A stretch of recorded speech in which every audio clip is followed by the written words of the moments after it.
Hey everybody, this is Arathas and welcome back to 999. So let's go ahead and dive back in and see what this mess is gonna look like. Because where we left off before is we went off with who was Santa. it? Yeah, Lotus and Seven. And when we got back to this little area, we got to see, well, pretty much everybody that wasn't me, Lotus, and Santa, and June dead. And the only one from this group that's still alive, presumably, is June.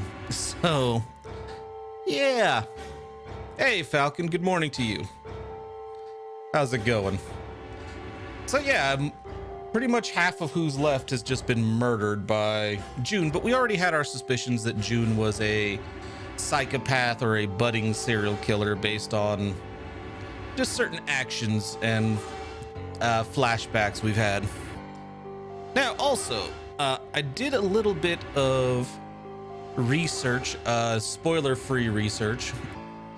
Turns out this game actually has 6 different endings. However, to get the whole story, you only have to go through 3 of them. And frankly, the only reason to do all 6 is if you want to see every puzzle the game has to offer. I'm doing good. Thanks for asking. Been a pretty good day so far. I mean, granted, that's been helped by the fact that it's my day off and I have coffee.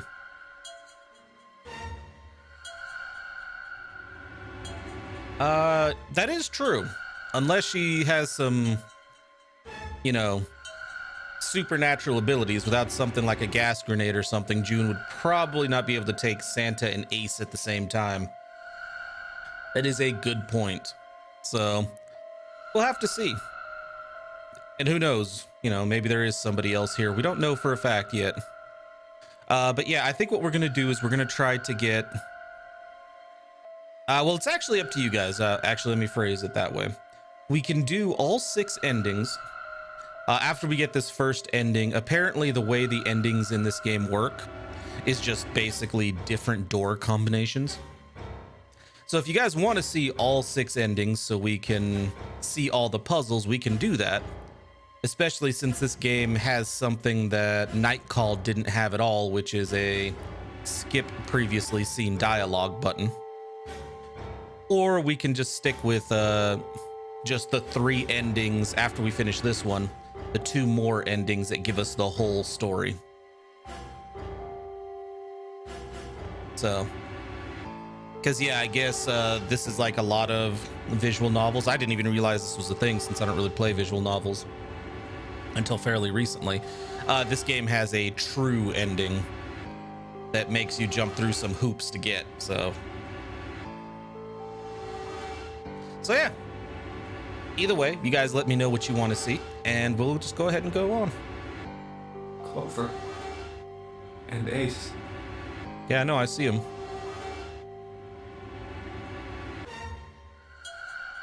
Three people, 3 dead bodies.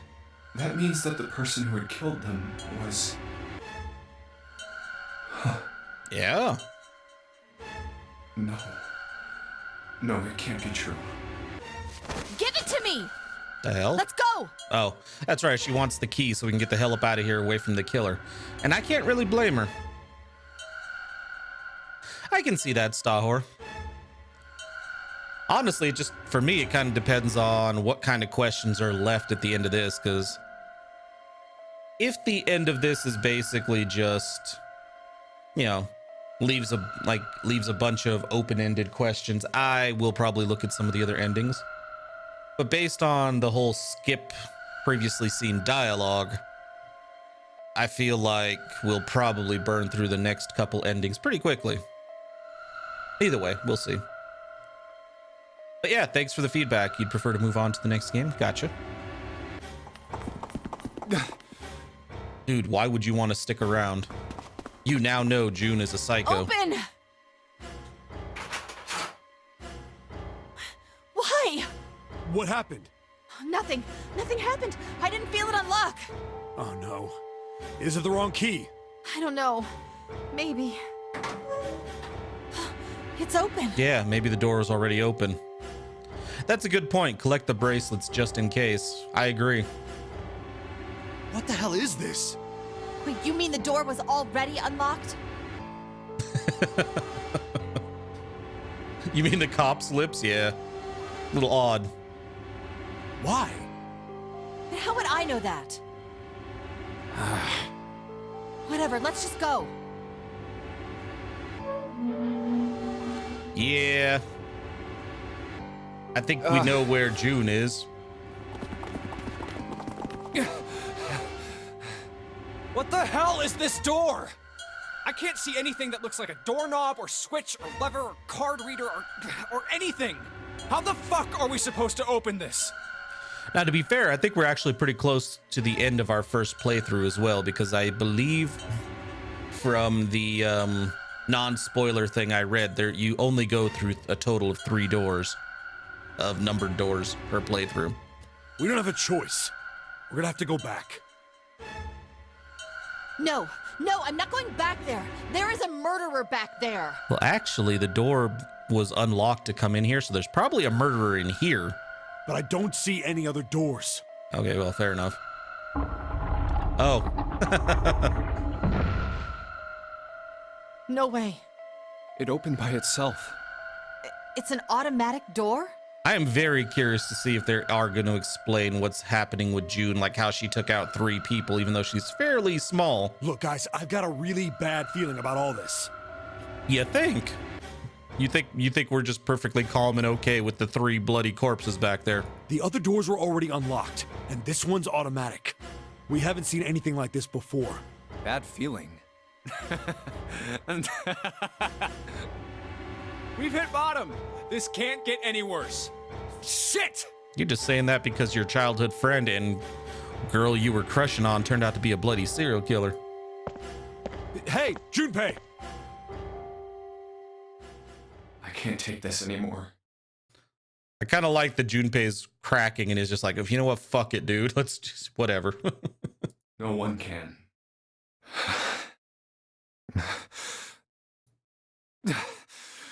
No. It's a lie. It's gotta be. Oh, it's not. This can't be real. No. It's impossible. I mean, maybe they're going to throw a curveball, although it would be rather silly with all the hints they gave us about June. Maybe they're going to throw us a curveball. Maybe she's not actually the killer. If it's a dream, just wake up already. I mean, at this point, I'm fairly positive she's both Zero and a serial killer, but who knows? Someone please tell me it's all just a joke. I'm imagining things. Yep, that's it. This is all obviously a lie. You know, I wouldn't be surprised. I mean, some games have thrown twists at us like that before. Not that I've streamed, but I have played games where, well, a game a few years ago where it turned out to be something like that. Your character just forgot. Like, you were a killer. You were in an accident while you were the killer and lost your memory because of the accident. And yeah, you didn't find out till the end of the game that you were the whole time. You were the murderer.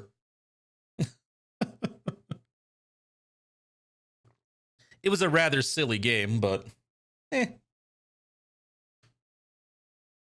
It's a big, elaborate trick. An illusion or something, or a dream. It's made up. Born, is that you? Ah! Ah! Speaking of games that, speaking of games that I played years ago, I was actually quite excited. I ended up getting a key for a game I'm going to be putting up on the YouTube channel tomorrow.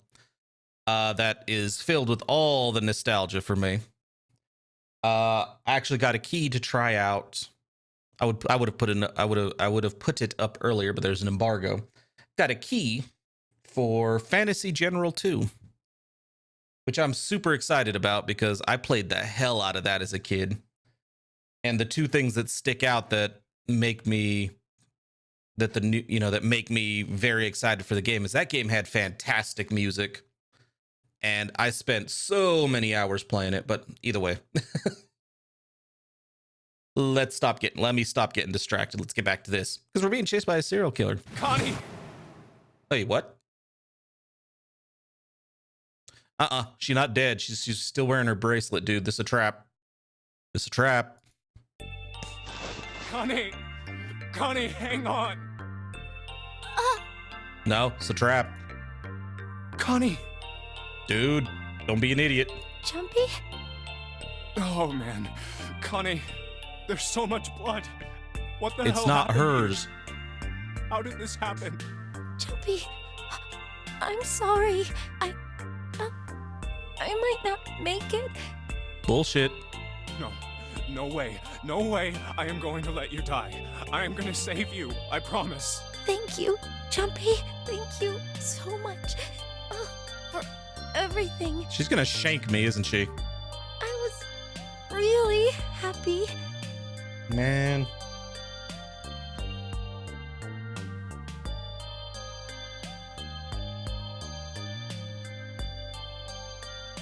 I was at first, but basically when it comes to the Battlefleet Gothic thing, I'm going to be putting up a video a day for the next week. That is the full uncut Battlefleet Gothic VODs from here on Twitch. Mainly because I actually am in the process of starting a second YouTube channel just for Twitch streams. Just because, I don't want my Twitch streams cluttering up the main channel and having, a bunch of really long, like 2, 3, 4 hour videos on a channel that normally does 30-minute videos,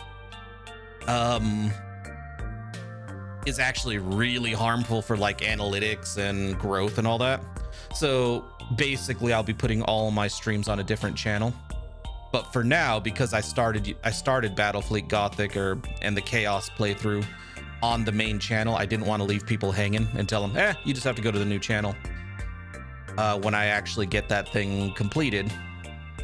No, I'm just gonna finish it. So if you are following that, there's gonna be another one up today, and every day I think I've already got them transferred to YouTube. I think they'll be up every day until Thursday or Friday. I'll have to double check. But yeah. So they're not really going to be staggered anymore until they're, until it's done. It'll be daily.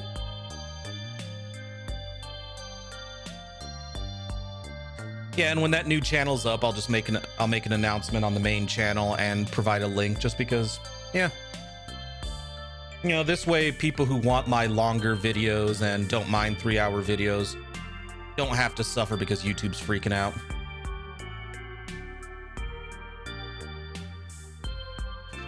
See, I was doing that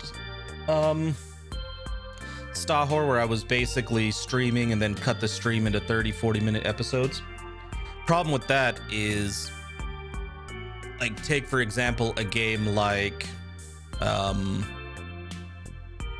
Battlefleet Gothic. There were, I think, 12 streams of Battlefleet Gothic, ranging from 2 to 4 hours.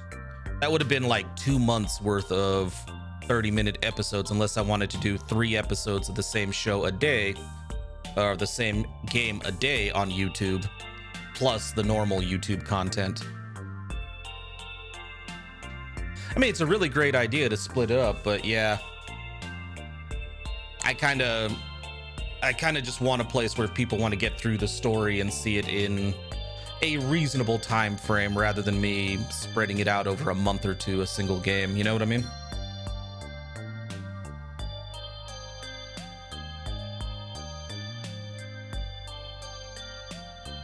To see you again, Jumpy. Really happy. Don't give me that I was crap. You're gonna see me again lots more times. No, she's not. Either you're gonna leave her on this ship or she's about to kill you. You just gotta hang on, all right, Connie? You... Ow, what can I do? Damn it! Yeah, I'm expecting a surprise stab. Exactly, Falcon. What's that? It's a submarine. I hope it's automated for you guys to escape in because, yeah.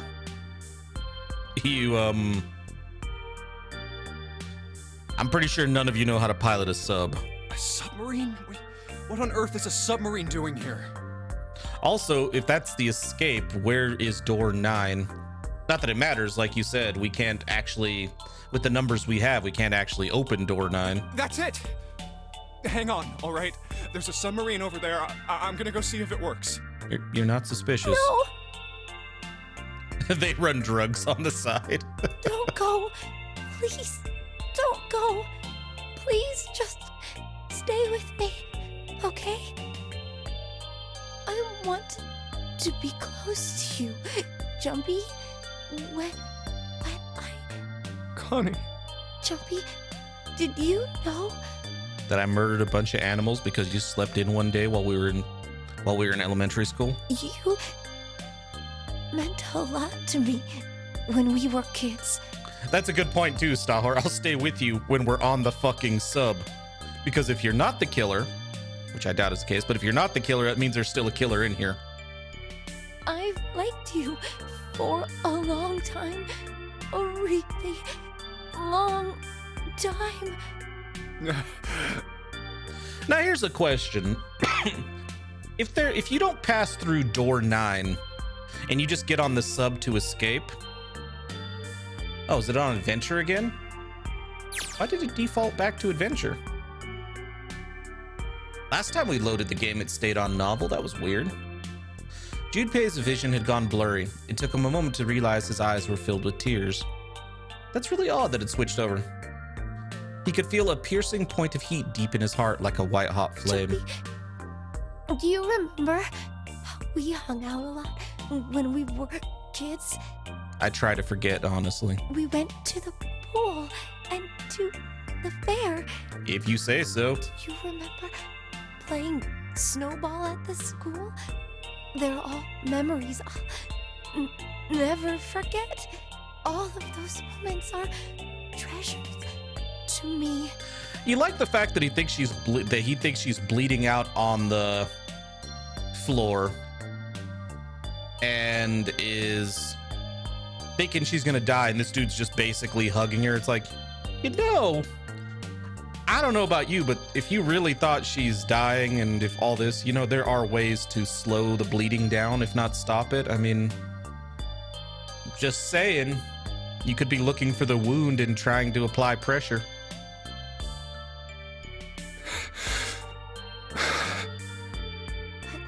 I also wanted to go to a lot of other places with you.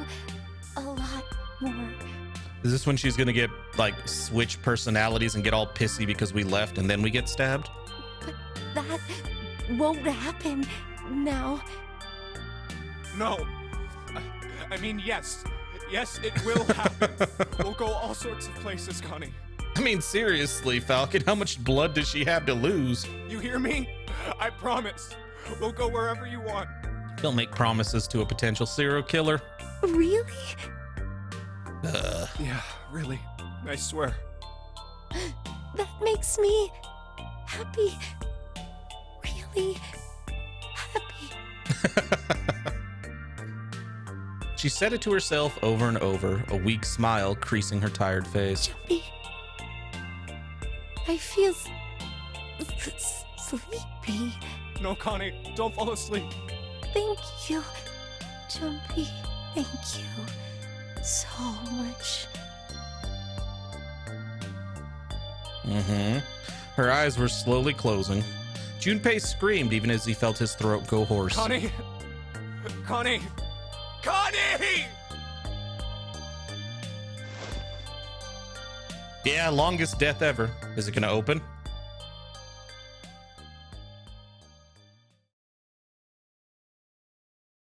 Yeah, that was a bit obvious that they're focusing on the bracelet not coming off. Junpei wept, curled around Connie's body. He cried and cried until he had no tears left. You guys don't have time for this. When the last tear fell, Junpei was no more. His body remained, but only as an empty shell. Okay, so like I was going to say about the sub, they didn't pass through door 9, which is the way to escape this damn place. So if you don't pass through door 9 and say you got into the sub or found a way to jump overboard and get off the ship that way, granted you probably drown or get eaten by a shark or some damn shit. I know getting eaten by a shark is rare, but what happens? Like at a set amount of time, isn't the bracelet when you run out of time, when it gets to the 9th hour, isn't that just going to trigger the bomb in your stomach and kill you? I would assume that door 9 has the opposite of the others. You all hit the button on door 9, walk through, and it deactivates both the bracelet and the bomb. So, yeah. Somewhere he heard a bell ring. It was the clock at the central staircase. Is it 5 a.m.? We have 1 hour left.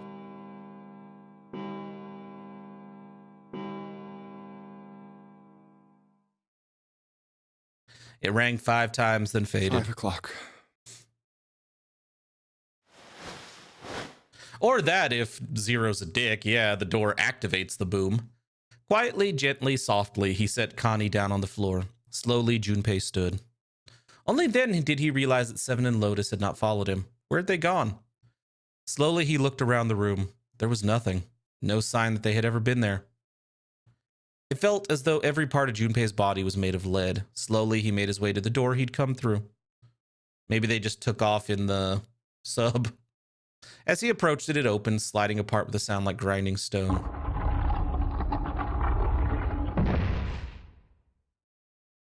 Junpei passed through the gate and into the hallway. Oh, okay. His heart rattled in his chest, an empty, lifeless thing. It had been so utterly broken that there was nothing left to feel. When he saw their bodies, he simply stared. It was a lake, a sea of blood. 2 bodies lay in it. There was no need to check. There was no breath left in them. His eyes lit on Lotus's wrist. Her bracelet, it was gone. He stared. It meant nothing to him. Maybe the fact that, Connie's still wearing hers. Just saying. He didn't care anymore. He couldn't care anymore. Junpei's body felt numb. A part of him knew the lump of lead in his chest had once been a heart. He couldn't quite remember what it had been for. Tears poured from his eyes in great streams. He wasn't sure why. He gave up trying to make them stop. He turned around. The door opened again, and slowly, numbly, he walked through. He kept walking. Why stop? An object set in motion. Simple inertia carried him forward. Eventually, he found himself in front of the submarine. His arm reached for the hatch, and we got stabbed. And then he was floating in water. His eyes stared down into it. He couldn't see the bottom. His back was hot.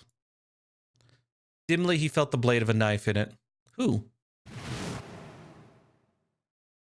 One dead body lay behind door number 5. The body of the 9th man. Another lay in the shower room, although we don't know if this is actually Snake. The body of Snake. We don't know that that's Snake. At the central staircase were 3 more. Ace, Santa, and Clover. Just outside the door were 2 corpses. And in this very room lay the body that had once been Connie, who, I just want to point out, we didn't see the bracelet come off her wrist like everybody else's.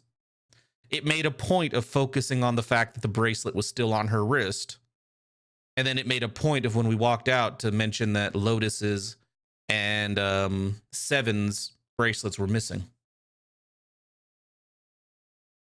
And now Junpei would join them. Who then had killed them all? Who?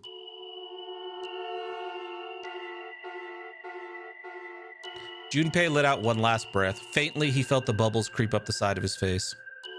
His consciousness faded quickly, dissolving away into the cold, gentle lapping of the water. And that was the end. I imagine this is the quote-unquote bad ending. But apparently you have to get this ending if you want the full story.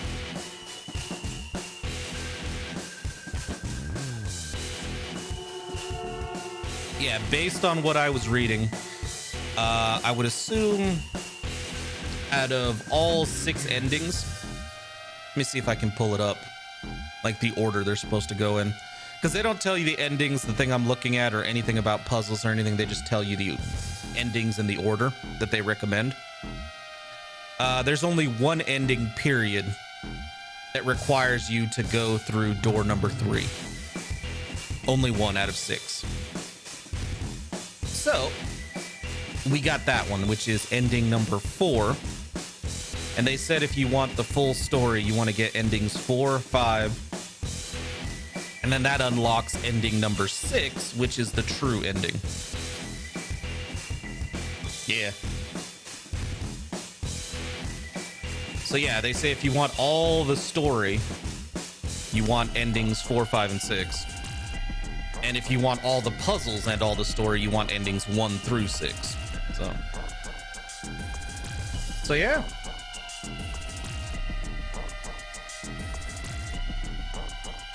Oh, hey, look. The end. Or is it?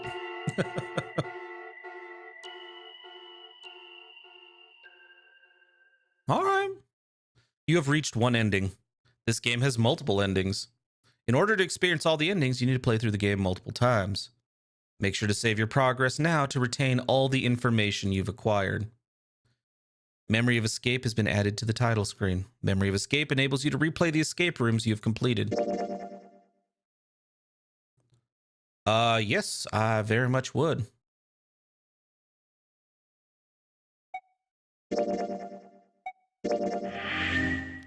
Yeah, we were real close to the ending. Holy crap. Ah, the flowchart thing. So this is right up to the split. Like the first door choice. Second door choice. And then... oh, there's a... oh, I see. So if we'd gone the other route, we would have had 3 doors to choose from rather than having to be 4. Like on this path, we were given no choice. We had to go through door 2. I see.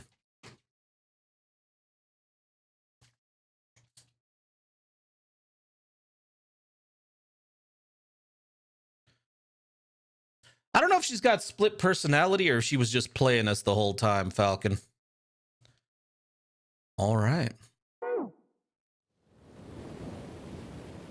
What?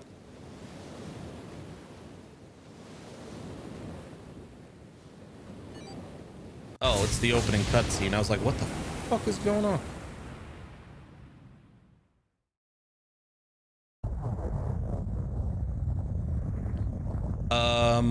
Hold up.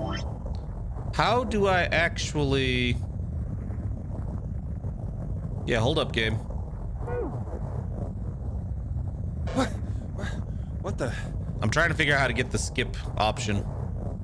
As they adjusted to the light, he realized that he didn't recognize his surroundings. Ow. With a crack, Junpei's head connected with something metal. Is it this?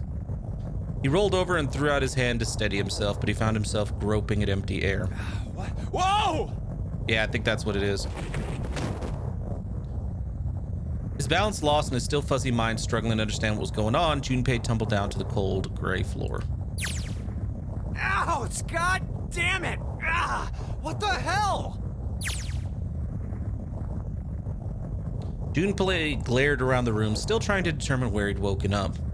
I guess we could go to adventure for now because we never actually saw all this. A bed? I fell pretty far. No, this really is just fast forwarding through like the current dialogue. It's not actually skipping. Damn, my eyesight's kind of blurry.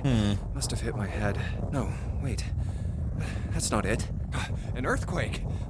But we've read all this. Where am I? So the first puzzle. Wait, it stopped? What's that sound? Yeah, we know all this.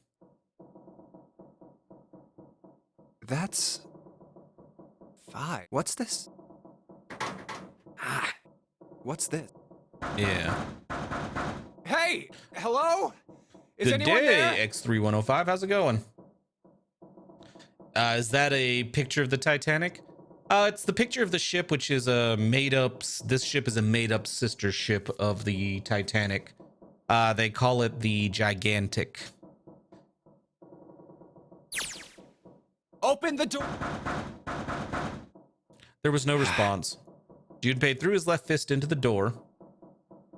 It's an option in the menu. Okay, I'll check it as soon as we can actually, because right now it's not letting me go to the standard menu.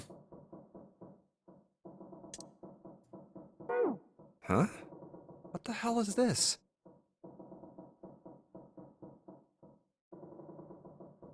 He wasn't really sure what else to say. A Yeah. Y5. Apparently this is that's just the the same- auto feature. Yeah, I need to find the skip feature. What? Yeah, we know all this. It's been Maybe- pretty good so far, X3105. Nothing. Thanks for asking. Damn. Guess...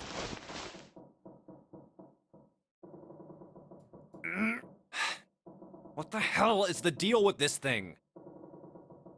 Yeah, I have no idea why all that creaking. I mean, we do know that when we get out of this room, the ship is essentially sinking.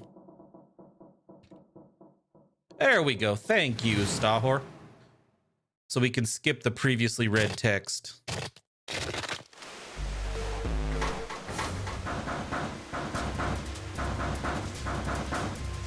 Because we got the first ending already. And so, well, not the first, technically the fourth ending. All right, let's escape.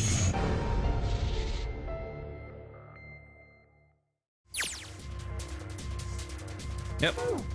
Can I look at the options menu now? No. This is the only options. Okay, sure. All right, give me the picture. Thank you. Give me this. Thank you.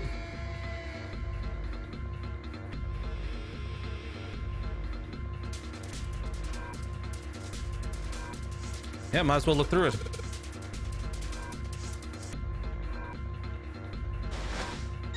Yeah, move this. Shove them in to turn off the flow of water. That's not gonna work, dude. Yeah, we gotta get the hell out the room. We know this, dude. Give me the key. I should probably hold on to this key. Huh. Oh, wow. I look like a zombie. His face, it's time to duel. I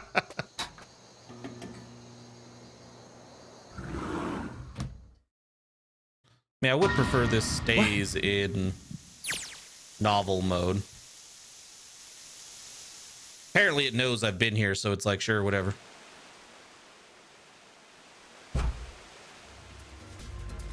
Cool. Now.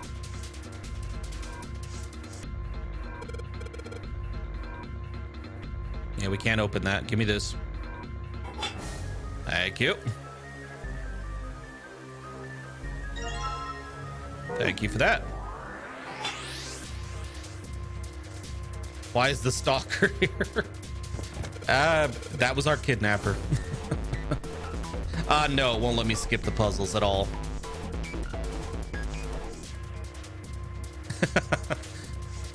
Yeah, it was famously known during World War II that ship leaks were repaired by shoving blankets into the holes. I can't see what could possibly go wrong with that. All right, so we're looking at blue, right? Oh, we don't have the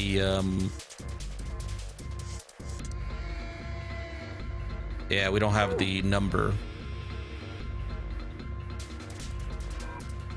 Yeah, it would be nice if you could do if you could skip those previously done puzzles. I wholeheartedly agree.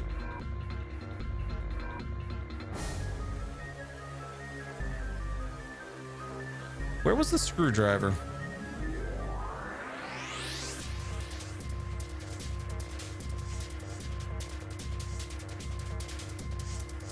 Like, I thought it was on the bed, but it's not letting us check all the bunks. We finished the first ending, number 4. Basically, everybody died. Connie, we thought Connie was dead. I don't think she really was, but Junpei does. You start grieving. You head to like this submarine we found to escape, and she, you know, somebody. It's trying to imply it could be somebody else, but I don't think it was. Shanked us. We fell into the water and died. Yeah, X3105. This game has endings, and we hit the first one within like a half hour of starting the stream. All right, I need to find a bloody screwdriver.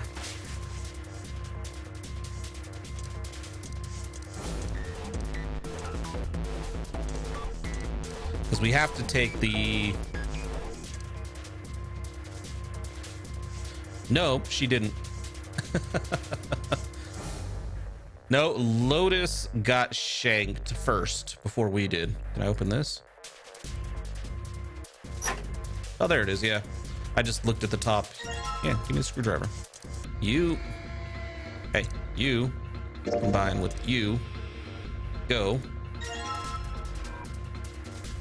And there we go. So we need the blue. So the square is 0. Hollow triangle would be 2.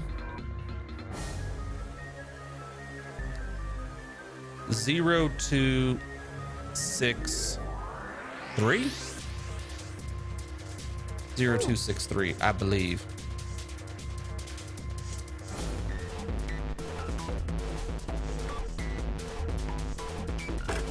Yeah. Come on. Hey, dude. No. I don't need your instructions.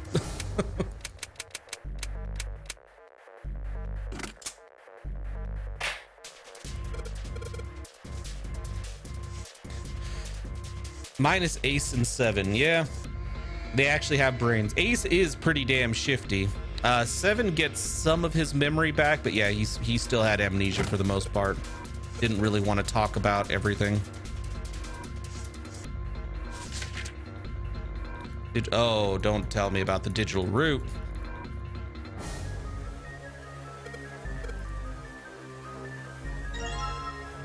You know, I get it. Okay, let's be done with the tutorial.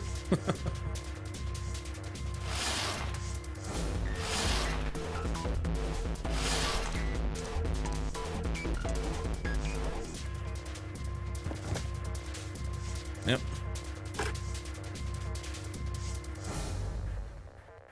It's not doing anything at all. Yeah, I have to look for the... Ah, shit. This is a good game if you suck at counting. Yeah, because they're going to repeat every number combination you ever find. Yeah, I mean, it's a fair point. All right.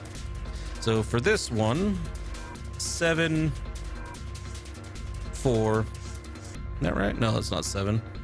Oh, that is 7. 7, 4, 8.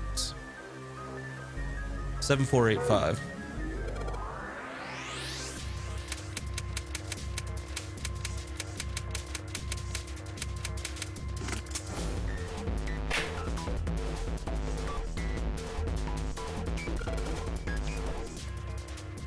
All right, give me the cards.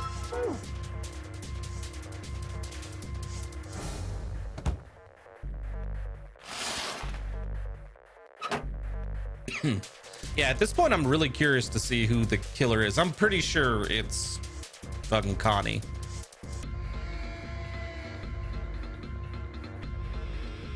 The picture of the Titanic is a picture of the ship we're in, the fake, well, fake for this game, sister ship of the Titanic, the Gigantic, that was apparently bought by a private party. Like, it was, the whole story of the ship is the Gigantic was a sister ship of the Titanic, became a medical ship during World War II, and then, yeah. Oh, what does it do? We needed to, here. We needed to use the screwdriver to get it out of its frame because on the back of the picture, it has this. And that's what gives us the number codes based off of this right here. Yeah. All right.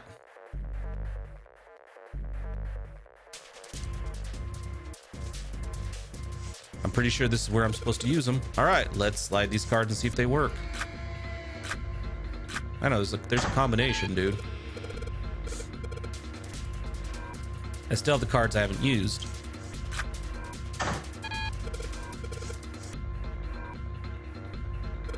The digital route, yes.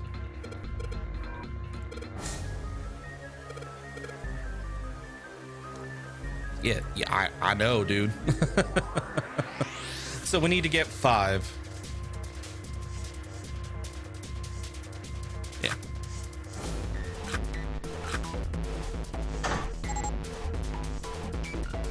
Let me out.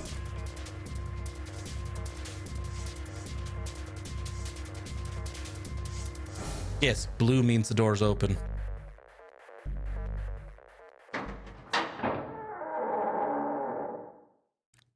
Let's go. Whoa!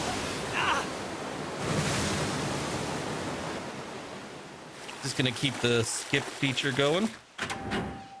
Especially right here where these guys spend 2 hours coming up with their bloody nicknames.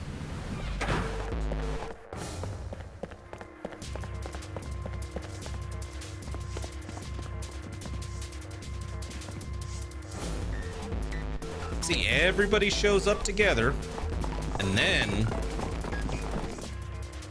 out of nowhere, the other chick just shows up. I'm sticking to it. I think Connie's a bloody killer.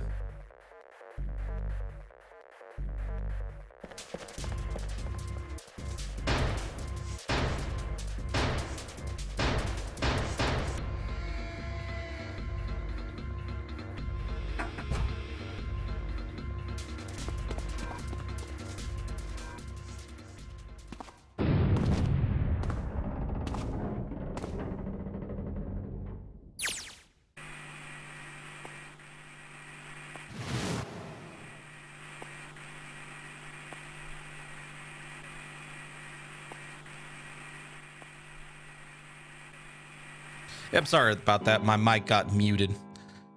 But yeah, Helios is right. Connie's June. That's our nickname for her. Just like Junpei is, she calls Junpei Jumpy. We call Akane Connie. Or at least apparently we did when we were kids.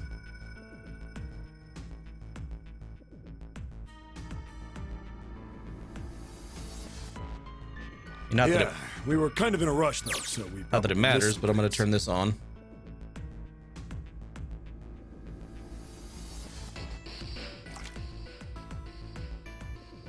Yep, this is all them trying to decide what to do. We're just going to sit here for a couple hours and chat. At least we're all together. The serial killer can't get us, and by that I mean Connie.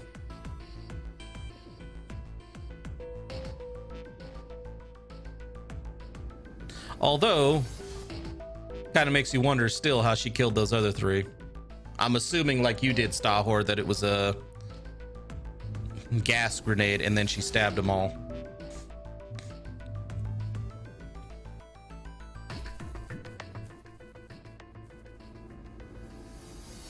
Yeah, Ace is really shifty. I agree with you. I still like him, but he is pretty damn shifty.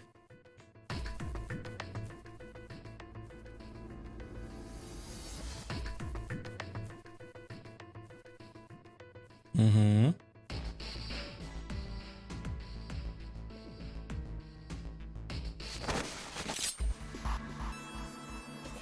You can take her, dude. She's useless.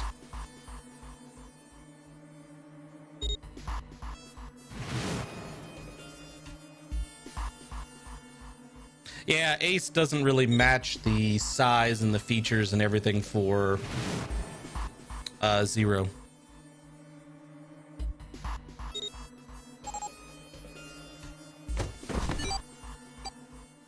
Nine goes through the door by himself.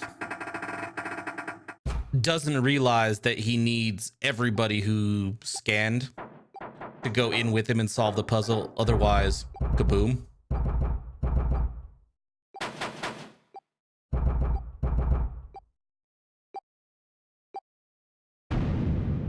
And there he goes.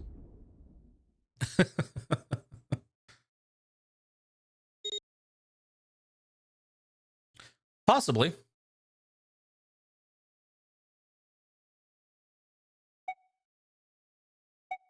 I mean, I don't know that it actually matters.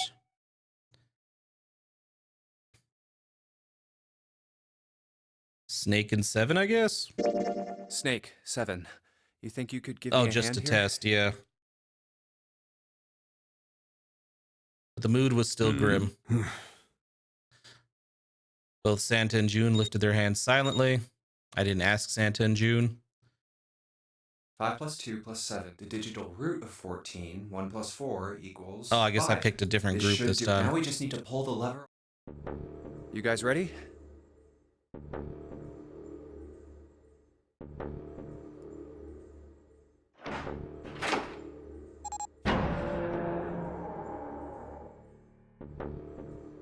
There's a metallic groan and the door slid open. Oh my. Good God. We knew they blew up, dude. There we go. Now it's letting us skip again. I'm kind of there with you, Helios. I don't know if Zero's actually working with the killer. Because like you said, he makes it possible to let everyone escape, so who knows?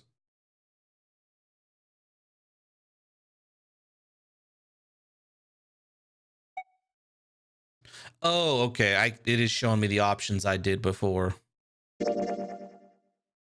That was my mistake back there. For whatever reason, I thought that one option was blacked out because I couldn't do it.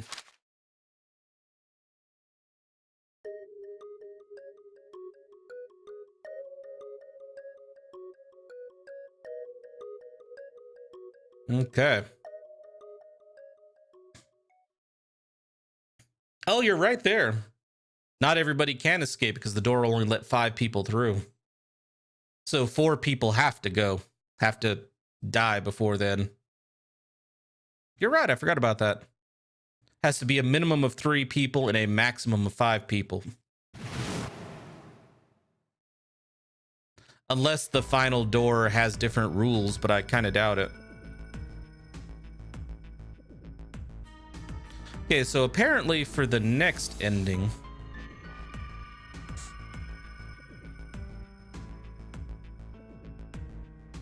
What? Oh.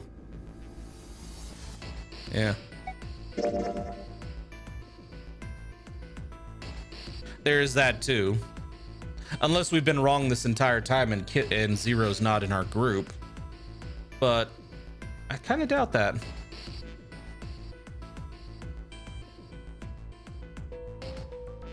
So apparently for the next ending, so we get the whole story, we have to go through door number 5, which was the door that basically, the dude blew up in.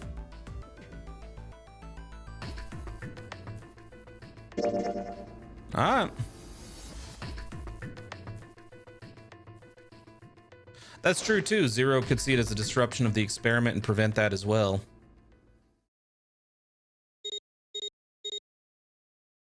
Let's go.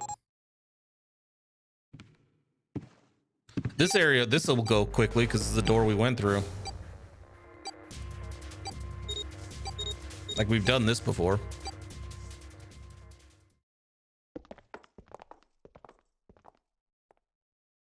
Man, Snake, I can't wait for you to die.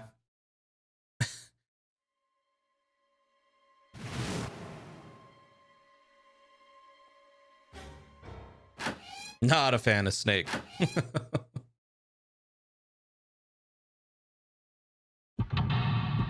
All right, next puzzle.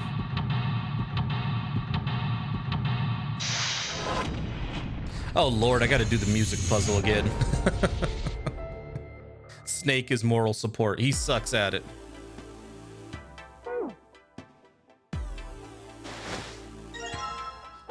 That's the big thing I remember is everything is under the What's wrong?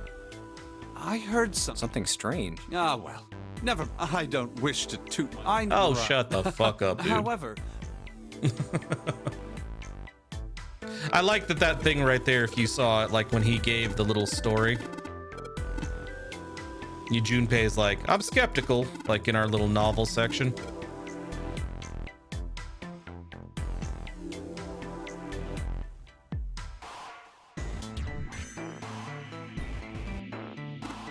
Stop rubbing the desk, motherfucker. It's creepy.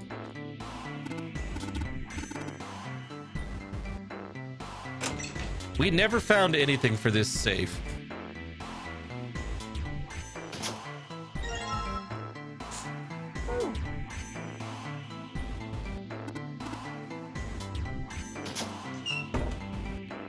Like, we had some ideas from other playthroughs, but we never found anything for the safe. Just wait till he penetrates the desk. Oh god, no.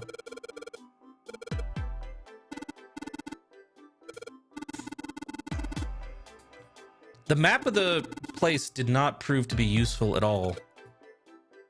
Like, it did nothing.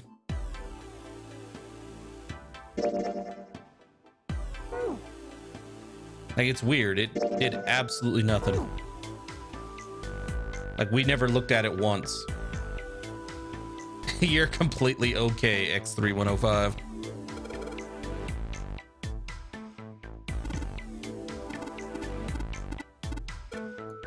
Uh-huh. I know what a fucking vanity is, you dick.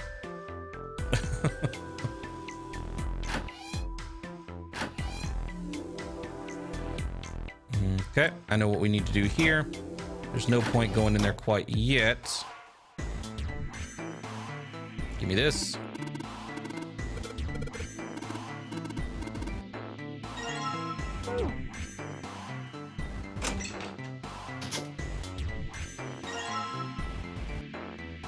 All right.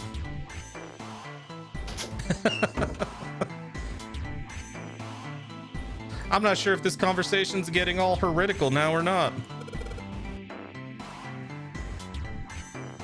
Yeah, I need to get that.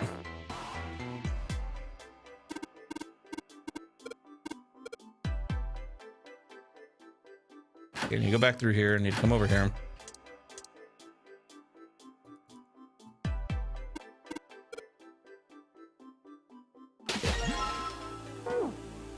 Can I remove this now?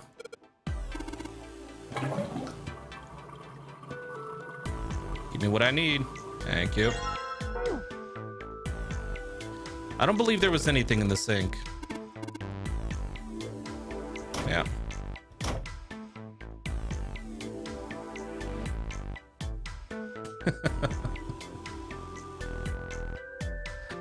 No.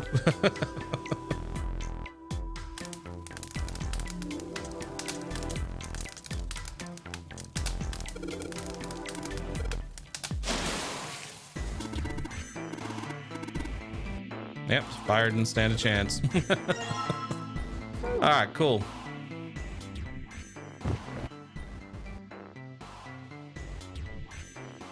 Yeah, we've read all this before.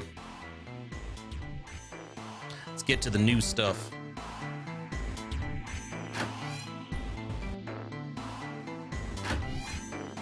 Oh, yeah.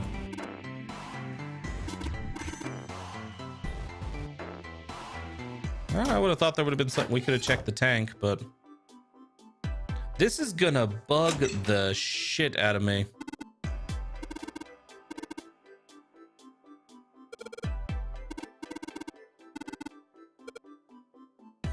And they won't even let me interact with it right now. Like, I can't even just try to guess a damn combination.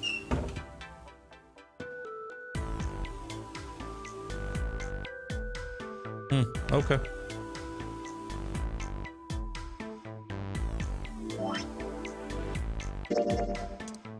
Oh, he does this automatically, doesn't he?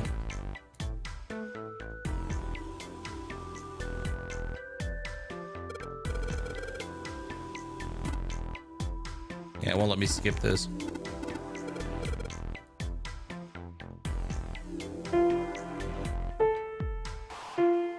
Nope.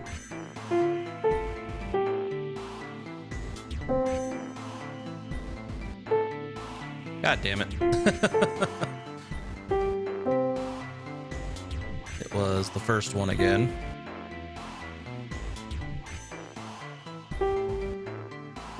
Good thing there's not a fucking time limit on this.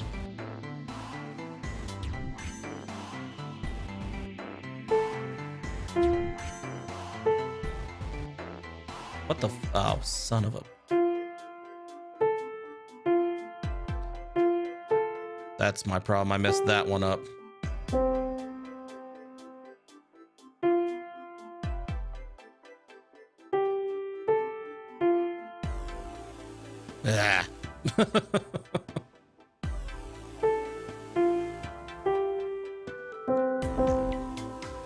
Oh, shit. Right there. Come on.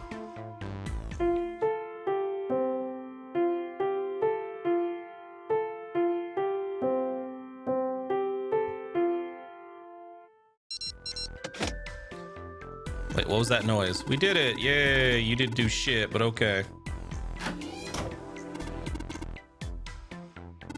Yep. Why don't you let me skip this? Let me skip.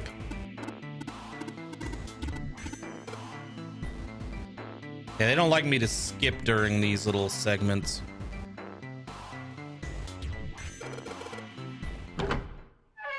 We out.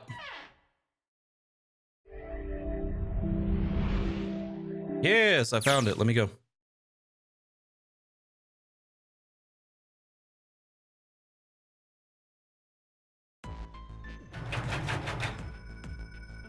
So now nothing happens for a while.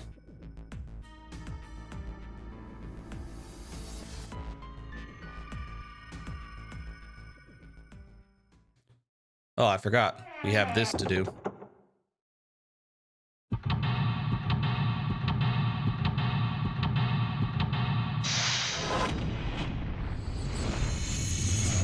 All right, we need to play Baccarat again. All right, let's go.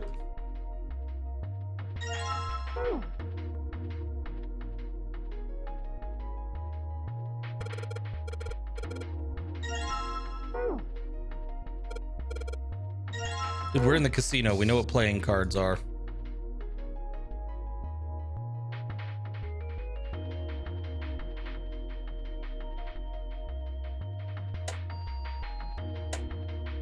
Club Diamond Heart.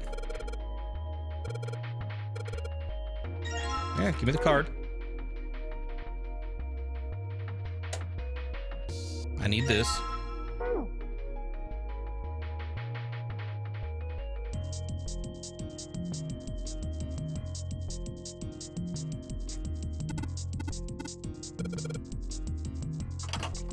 All right.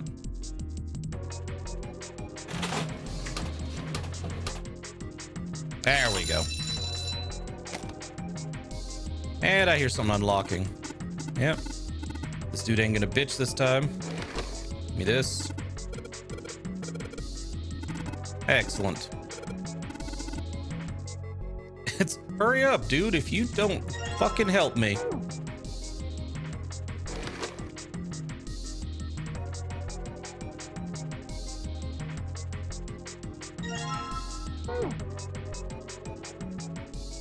Suddenly, Seven began to speak.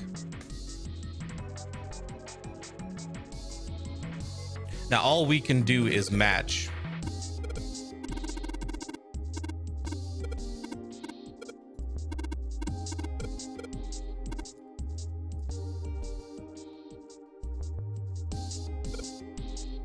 All right.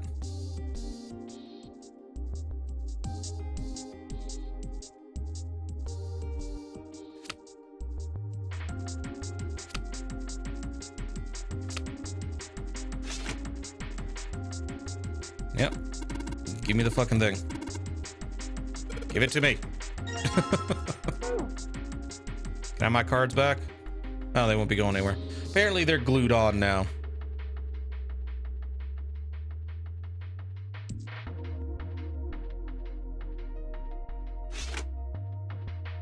All right.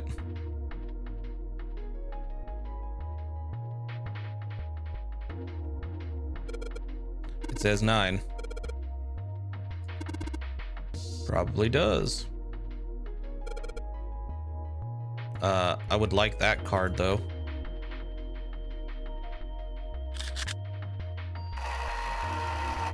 All right, we need 9 again.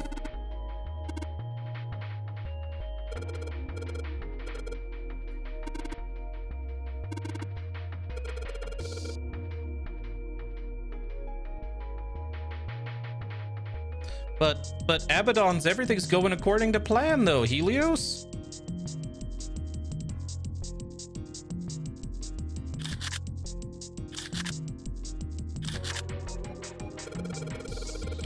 And for me in 40K, I mean, that's what everybody says. That's what the lore is kind of pointing at now, X3105, is that everything he's done for the last 10,000 years was all according to plan. Hey, I agree with you, but the lore says something else at this point. You know, because the lore gets some ridiculous writing from time to time. I honestly think the writers and the people over at Games Workshop just got sick of everybody making fun of Abaddon all the time.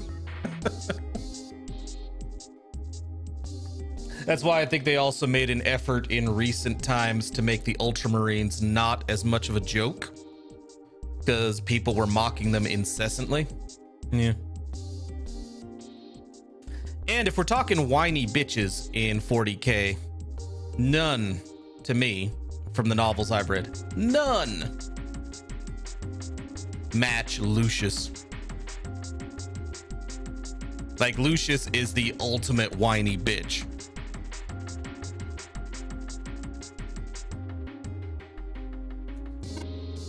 Door opens, I imagine. Let's go. Let's get the fuck up out of here. Continue with the story that we haven't seen.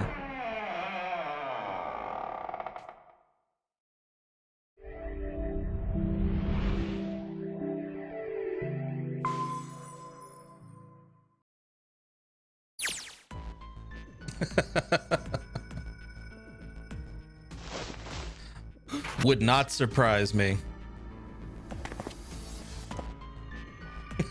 Would not surprise me at all, Stahor, about Sicarius. Oh no, I know about Perturabo. Lucius is still the whinier bitch, as far as I'm concerned.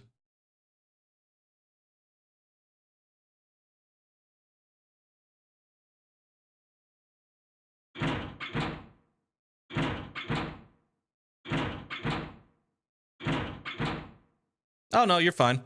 We just finished the puzzle. We haven't gotten to anything we haven't seen before yet. We got to the room where all the little electronic attachments, little electronic guts of all these scanners are missing, and now we have to go find them.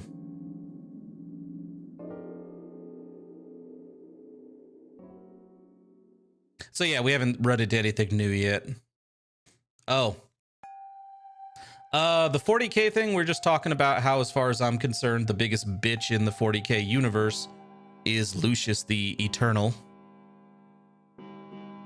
And how we feel like I'm almost wondering, and my theory is the reason the lore went the ridiculous route of saying that everything Abaddon has done has been according to plan, even if he loses, is I think is Games Workshop's way of bitching about, like, is Games Workshop's way of getting around the fact that people have been mocking Abaddon for years. So basically they decided to be like, no, this is all part of his plan, so please stop making fun of him. Kind of how they started making what's his name? They started making the Ultramarines a bit less objectionable, because the Ultramarine, like, if you read some of the more recent novels and shit, Ultramarines aren't as bad as they used to be. So I feel like, you know, they made those changes to make people stop mocking the Smurfs as much.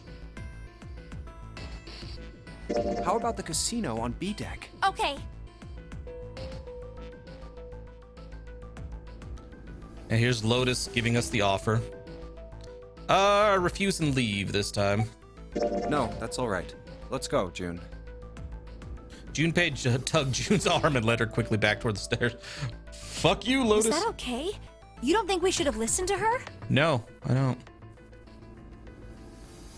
Oh, I think a lot of people just thought it was ridiculous. That I think that was the biggest reason with the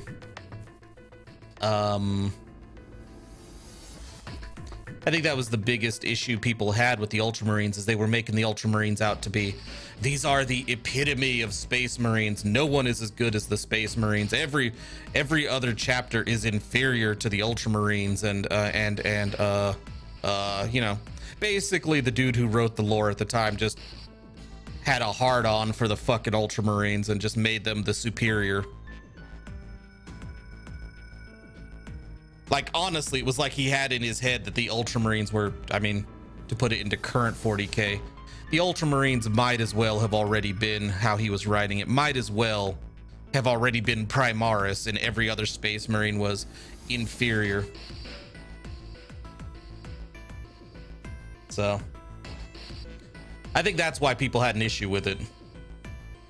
And Sicarius, despite being all the memes and the jokes about him being hilarious, rubbed a lot of people the wrong damn way.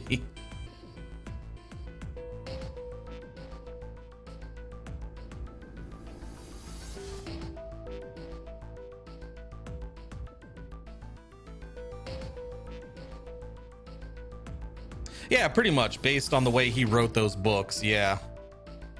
As far as that fucker was concerned, you know, the Ultramarines were the only Space Marines that mattered. Like,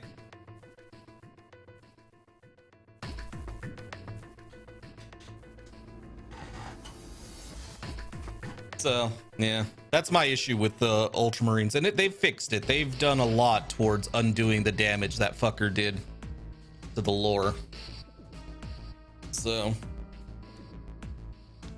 and as much as I liked the old Necron lore, because I believe the same dude was responsible for changing the Necrons,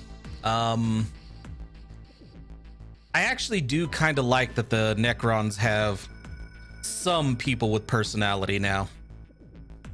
I mean, I don't really like the changes to the Catan, or Satan, however the hell you want to pronounce it. Well, considering by all accounts they're making money hand over fist with Age of Sigmar, and we're losing money with Warhammer Fantasy, I don't think that's going to happen.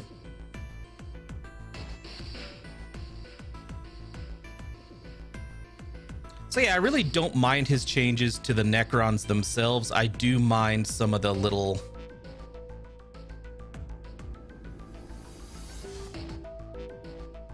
Oh, don't get me wrong. I prefer the lore and the look of the factions and everything from Warhammer Fantasy to Age of Sigmar. But still, yeah.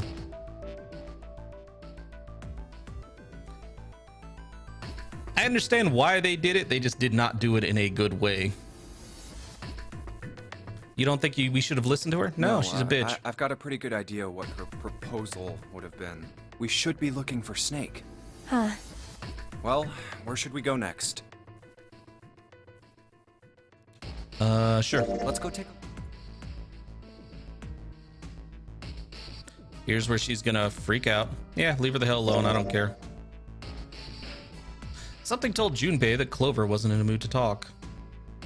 Maybe we should I already leave know her what she's alone. gonna say, and it doesn't affect the story at all. Yes, I think you're right. And here she just throws a hissy fit at us. They turned and walked quietly down the stairs. Basically, she just says that we should all team up to get out of here, and who cares about the rest of the people? The problem is it doesn't change anything because you remind her that it's like, we need the numbers to get out. Yeah. No, it doesn't change the story. Oh, okay. X3105. Sorry about that.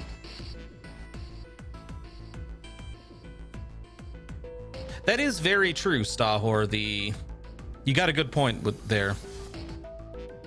That the previous Catan were really underpowered. Considering a lot of Space Marines could go to, well, not average Space Marines, but like some of the heroes could go toe to toe with like a Nightbringer, who is considered one of the stronger ones. Yeah.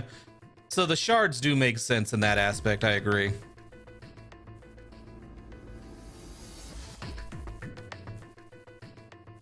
So that makes a lot of sense from the mechanics and the lore. I agree.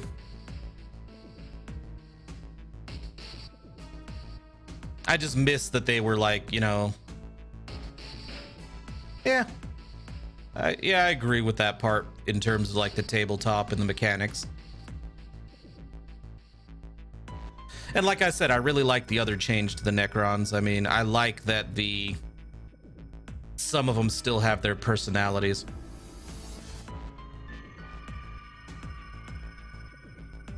Well, I mean, if you remember the story, a full Catan went toe-to-toe with the Emperor. So, I mean, he lost.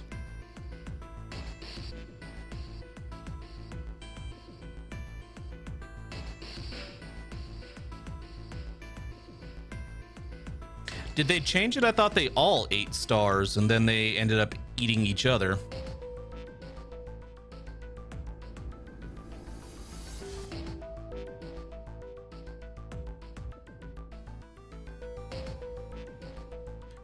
Well, true, but didn't they say he was also just I thought somebody was saying too that he was just a shard of it as well. Like even the dragon of Mars wasn't a full Catan. He's still just a shard. A big ass shard, but he wasn't complete still when the Emperor took him down. So either way. We really need to find Snake, for Clover's sake. Yep, the Void Dragon. I think at this point, the only confirmed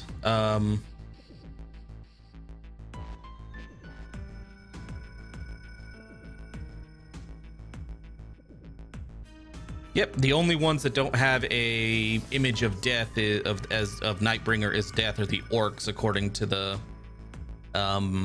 codex.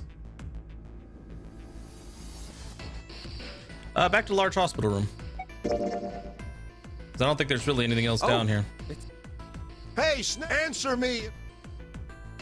Let Ace handle it. He's got Why this don't we area. just leave this area? I don't mind, but Well, Let's go back to the large hospital room. We can't go anywhere. Why don't we go back to the big hospital room?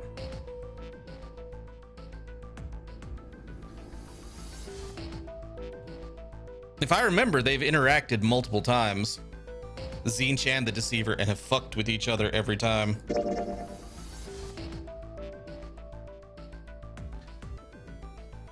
Who do you think fixed this thing for us? I'm gonna say Snake. Probably not. Well, it seems like it would have to be Snake, wouldn't it? Maybe he got back. He found the parts somewhere, put them back. No, you have. There's no. Yeah.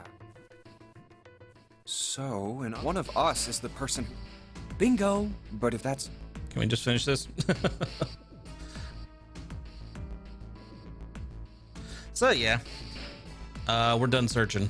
Let's go through.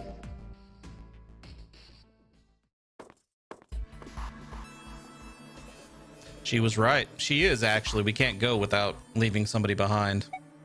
It wasn't pleasant, but she was right. There wasn't any way that the numbers worked out. If one group was 4, the other group would always have a digital route that didn't match a door. When 7 spoke, his voice was strained. Then you're saying we gotta decide who's gonna stay behind. Yep. Yes, given our circumstances, it's logically and morally the best solution. no, that's too cruel. Maybe the clown god is a contender too. Probably. But yeah, back to the Catan thing about the shards. I think there's only one confirmed one that's still like whole, and that's the one that's trapped inside the what was it? He's trapped outside the galaxy in a something. Was it the Eldari or the old ones made? Yeah, the Outsider. Thank you. As far as I'm aware, he's the only one that's been confirmed, although they did mention that, like, from what I understand, the lore also mentions there's other Catan out there that are whole. They're just kind of chilling, waiting for an opportunity to come back. What's so cruel about it?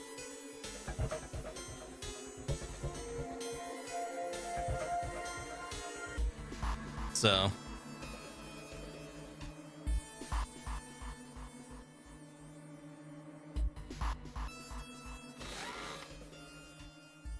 All right, here we go. He's injected himself. It's time to go. So for this ending, we have to go through door 8.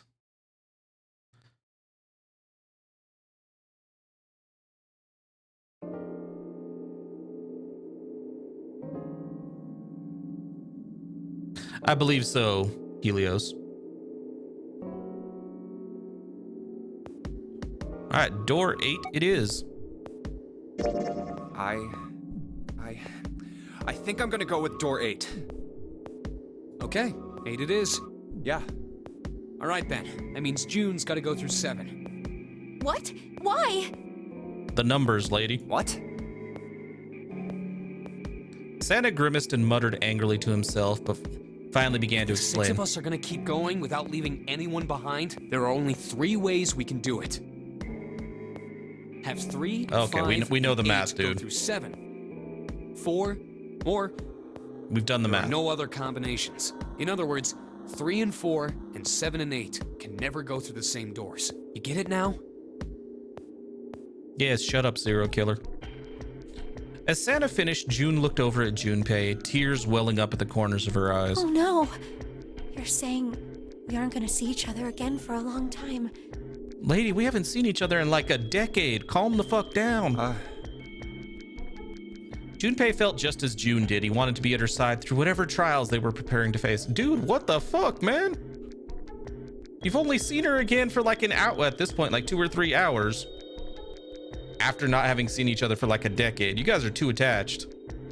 But if he knew they were to survive, he had to swallow his feelings. In order for the 6 of them to move forward, he and June had to be separated. He really is, Helios. Junpei's got some problems. He looked at June. He was scared to lose her. But he swallowed, steeled his resolve, and did his best to smile. Hey, come on. You're making it sound like we're never gonna see each other again. We gotta split up, but only for a while. This is just like when we went into the 4 and 5 doors, remember? We got split up then too, but we all met back up. I'll bet 7 and 8 are just like that. You mean they're connected somewhere? Yes, let's go. Yeah, probably. Probably. Oh, good lord. You shouldn't say that around her. She didn't sound very hopeful. It was 7 that interjected. I'm sure they're gonna connect somewhere. Why? What makes you think so? If they don't, then neither team can get through door 9. In other words, the game would end right here. Zero's been on top of his shit so far. I don't think he'd blow it now. Fair enough. I'm damn sure that son of a bitch wants to have his fun as long as possible. He's not gonna end this game until we get through the 9 door. Yeah. June said nothing. The tears were gone, but her eyes were still sad as they looked at Junpei. This is creepy. He met them, and with what reassurance he could manage, laid his hand gently on her shoulder. Everything's gonna be fine. We're gonna see each other again. I promise. June bit her lip and gave him an almost imperceptible nod. Yes. Promise? Yeah, this dude's attachment to her is crazy. Like, I don't know about you, but my reaction to any childhood friend that I haven't seen in like a decade in this situation would be like, as soon as they get close to me and even remotely try to touch me, it'd be like, personal space, bitch, get the fuck away from me. Her voice was barely above a whisper. Santa's voice shattered the moment. You guys are done, right? Thank you, Santa. Let's go. He stretched and continued. Anyway, that's pretty much it. Clover and I will both go into separate groups. I figure I'll take 7 and Clover can take 8. Any problems with that, Clover? Clover looked away and was silent for a moment. Whatever. Yeah. It was more of a dismissal than an agreement, but Santa didn't seem to care. All right, we're ready to go then. Let's move. At Santa's command, the group split, and he headed for their respective doors. Santa, 7, and June walked towards door 7, while Clover, Lotus, and Junpei headed for door 8. For a long moment, they stood in front of the door. Lotus laid her hand against her chest and turned to Junpei and Clover. Are you ready? Yeah. Okay. Then shall we go? Yeah, and as you guys can imagine, the next ending, the true ending in this situation, we got to go through the door we haven't been through yet, which is door 7. I have no idea where the story goes, though. Like I said, I went with like a spoiler-free It's open. way to figure out how to get these endings. A narrow hallway stretched out before them. Okay. Hurry! You mean who does June shank this time? Lotus and Clover leapt through the door. The moment they did, their bracelets beeped. The detonators in the bracelets had been activated. Junpei stepped forward to follow them. But as he was about to step over the threshold, he stopped. He looked to his left, toward door 7. Dude, you're risking everybody else's life because... Oh, I need to get one last look at June, who I am inexplicably attached to. June stood there, a mirror image of Junpei. She turned and looked toward him. Clock's ticking, motherfucker, get through the door. Their eyes June. met. Jumpy. They nodded. Their farewell took almost 1.5 seconds. What the hell are you doing? Exactly, Lotus. I'm on your side here. This motherfucker's risking everybody. So is she. Then someone took hold of Junpei's arms and hauled him bodily through the door. He heard the sound of the numbered door slam shut behind him. His bracelet gave a cold electronic beep. 81 seconds left. Hurry! No, you don't have 81 seconds left. Lotus snapped at him and ran to the dead. Junpei and Clover followed her as fast as they could. Hey, this one's not covered in blood. It stopped. With a shaking hand, she wiped a few beads of sweat from her forehead. Clover, however, was calm, aloof perhaps. Pointless. She muttered to herself without emotion and began to walk down the hallway, leaving behind a confused Junpei and Lotus. Lotus watched the girls receding back with a mix of frustration and curiosity. What an unpleasant girl. Well, her brother's missing, lady. And considering your past where your kids were kidnapped, you'd think he'd cut her a little bit of slack. I bet she's not very popular with the boys. I mean, I highly doubt you are, and maybe that's why you're walking around dressed like a fucking stripper. Her sarcasm seemed a little more biting than was perhaps necessary, but she sighed and started after the younger girl. Maybe pairing these two together was a mistake. Too late now. I better catch up to them. Well, it's not like they're going to contribute to the puzzle anyway, dude. You're going to do all the work. Just get used to it. After taking a moment to catch his breath, Junpei followed. Nobody really contributes, except for 7. 7 contributes. Oh, it's a dead end. The hallway made a number of turns before at last coming to a dead end. I mean, there's something right there. Like, right there. There's a door on the left, though. Then it's not a dead end. For a few minutes, they stood in front of the door examining it. Now, if it's locked and doesn't open, it's a dead end. A laboratory. Oh, okay. A laboratory? Huh. Oh, that doesn't sound very pleasant. I don't like the look of this place. Me either. But there aren't any other doors. It's not like we have a lot of choices. Well, to be fair, I'm sorry. I have to give Lotus a little bit of credit. She did volunteer to sit in the electric chair above the shark tank. She did agree to do that. She didn't have to be pushed. She volunteered. So I got to give her credit for that. Junpei, Huh? Yeah. please, you first. Fuck you. Junpei suspected her politeness was motivated by something other than respect. Fine. Junpei muttered to himself and pushed open the iron door.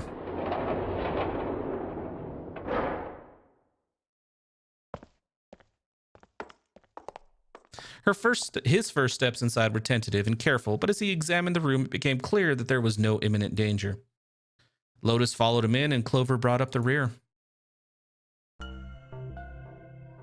The room they found themselves in was divided into 2 areas, separate areas by a curved wall. A thick glass window built in the wall made it possible to see in the other side of the division. This kind of looks like a, what do they call it? One of those surgery galleries? You know, I think the window looks into another room. Maybe it's for monitoring something. Junpei walked to the window and looked through. What the hell? He wasn't sure what else to say. It is. In the center of a room shaped like a quarter circle, a mannequin lay on what looked like a medical exam table. It looks so creepy. Junpei jumped a little. He hadn't noticed Lotus come up next It's to him. kind of like that doll is waiting for surgery. This is a laboratory, right? I'd say it's more like it's waiting to be experimented on. Ooh, It's creepy either way. Yeah. Don't think that thing's gonna suddenly sit up or something, do you? Well, I don't know. I mean, look at all those cables sticking out of it. If we press the wrong button, I don't know. Stop it. Just thinking about it is terrifying. She was gripping her arms, the knuckles on her hands white. Wait, where's Clover? Does it matter? She was still standing near the entrance of the room. Her face had the appearance of calm, but it was drawn and somehow What is sad. she? There was something almost pitiful about her. Junpei walked over to her and as kindly as he Are you could okay? spoke. Clover looked away. What are you talking about? What? I'm just worried about you. You've been real quiet. She got Why? shit on her Can't mind. be quiet if I want to. Well, I mean, Well, I mean, Yeah. of course you can. I just...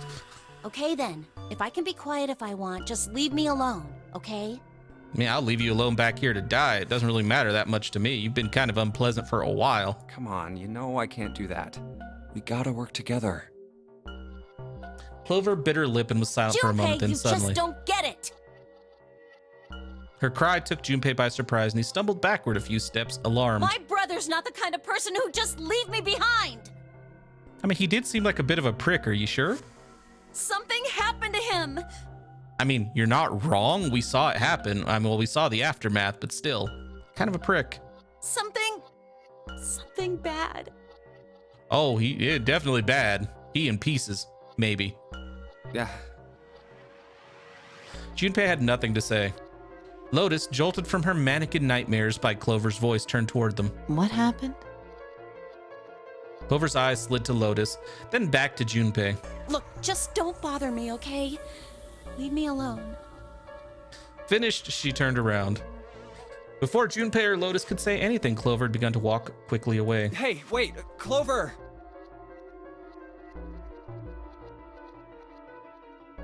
Well, he's a blood splatter on the ground, on the wall, on the scanning device, part of the hallway, the door.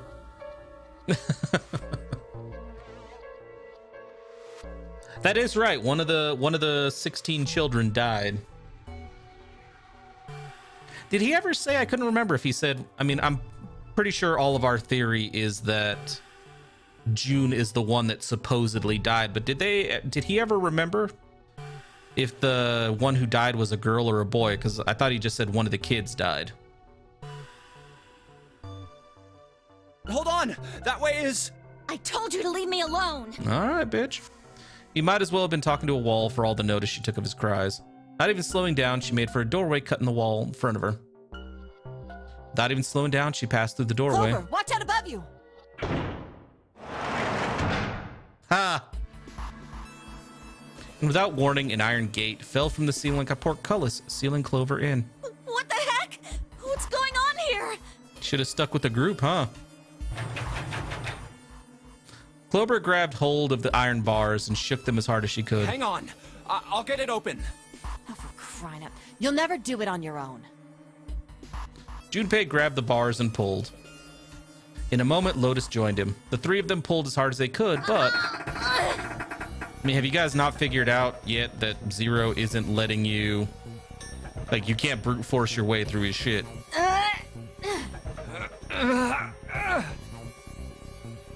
Damn it! It's not moving. Wait! Are you gonna give up? Just like that? Yep. No, I'm not giving up. Oh, goddammit. This has got to be another one of Zero's puzzles. If it is, then there's gotta be a way to open it.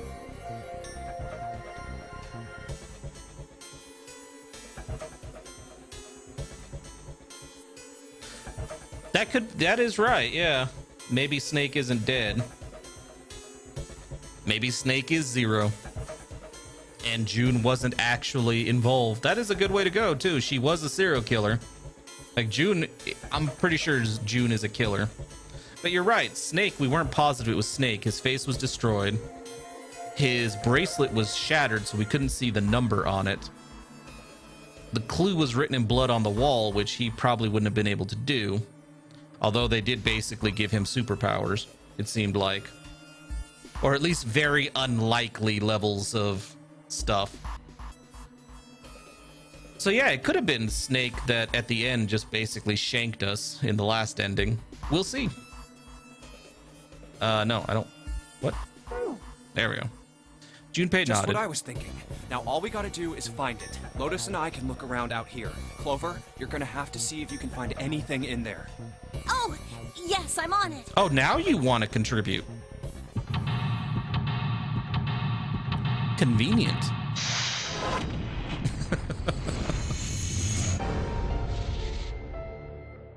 Look who suddenly wants to be helpful.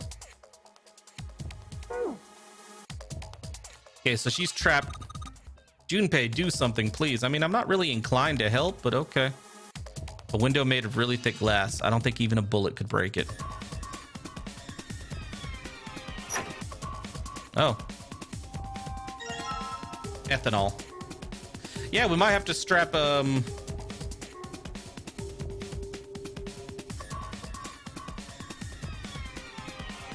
Yeah, and he had the strength to stand after his stomach was blown out. That's true.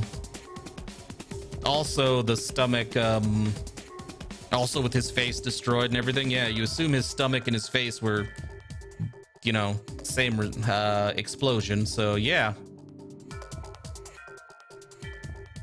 So maybe somebody else was sneaking through behind us and used his blood to leave the clue. So, yeah, we're not sure. Then again, that spray was left there ahead of time. Maybe that blood that put the clue on the door on the wall wasn't Snake's in the first place. Maybe it was done beforehand. Ethanol. I wonder if this is for antisepsis. Oh, it says it's anhydrous ethanol. Anhydrous? Is that different from the regular ethanol? Come on, that's common knowledge. I don't fucking know what it is. Anhydrous ethanol is a powerful cleaner. It can even erase marks left by permanent marker. Okay. I mean, I had no fucking clue, but okay, lady. Whole bunch of steel lockers. The 9 on the right all have little red lights on them. Red lights, huh? Well, can't hurt to give these babies a try. Yep, just as I thought. Locked tight, all 9 of them.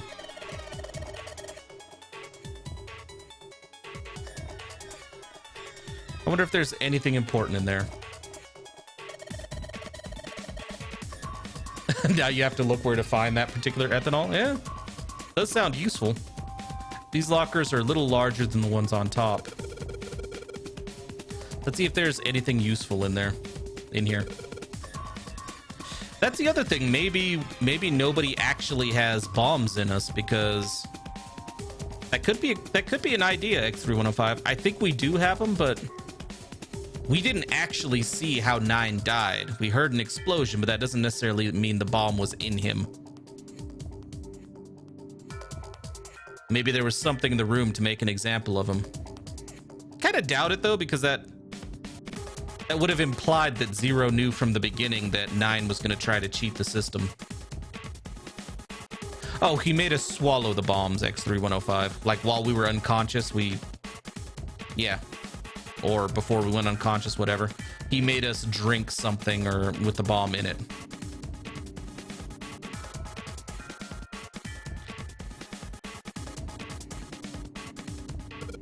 This is the computer. The power isn't on. Well, there is a power button. This is a waste of time. What? I don't see a power cable. There is a cable, though. This thing isn't even connected to a main computer, though. It's got a monitor, keyboard, mouse, but that's it.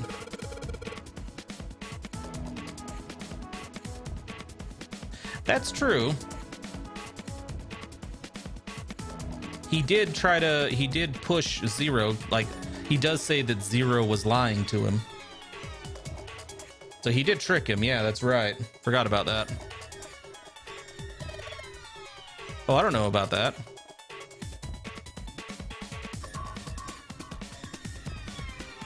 Yep. Yeah, I can see the cables, but there's, like I said, there's nothing else it's attached to. Okay. We need a key. This looks like a keyhole for the activation key. I'm almost certain we're probably overthinking this whole thing. This is a really old type of keyboard. No shit. I think this thing's supposed to power that machine in the other room. Well, it does appear to be doing that. It doesn't appear to be doing that. I wonder how we're supposed to turn it off. Or turn it on, whatever. Hands on the clock have stopped moving. The clock may stop, but time goes on. No time to screw around. I need to figure a way out of here. Well, I'm looking at shit, lady. There are 2 levers here. Do you think they activate something? Well, why don't you move one? All right, I'll give it a try. Nope. Doesn't look like anything's happening. A lot of stuff here. I don't know how we could use any of these. Well, I can say for sure that I do know how to use at least one of these things. Sorry about that. Which one? That is true. She does. June doesn't need to be strong with her knockout gas. And with the experiment, there were agents hauling kids on a ship, but that's assuming that Zero, like, those aren't necessarily Zero's. Thank you, X3105. That doesn't necessarily mean that it's Zero's henchmen. Those were working for the corporation that set up the original experiment.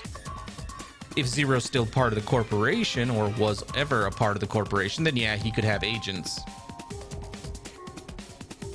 But at the time, those were working for the corporation. And we're not sure Zero actually existed back then. Yeah, I think our theory, well, my theory is basically what we talked about yesterday, which is the kid that supposedly died survived and is actually Zero now.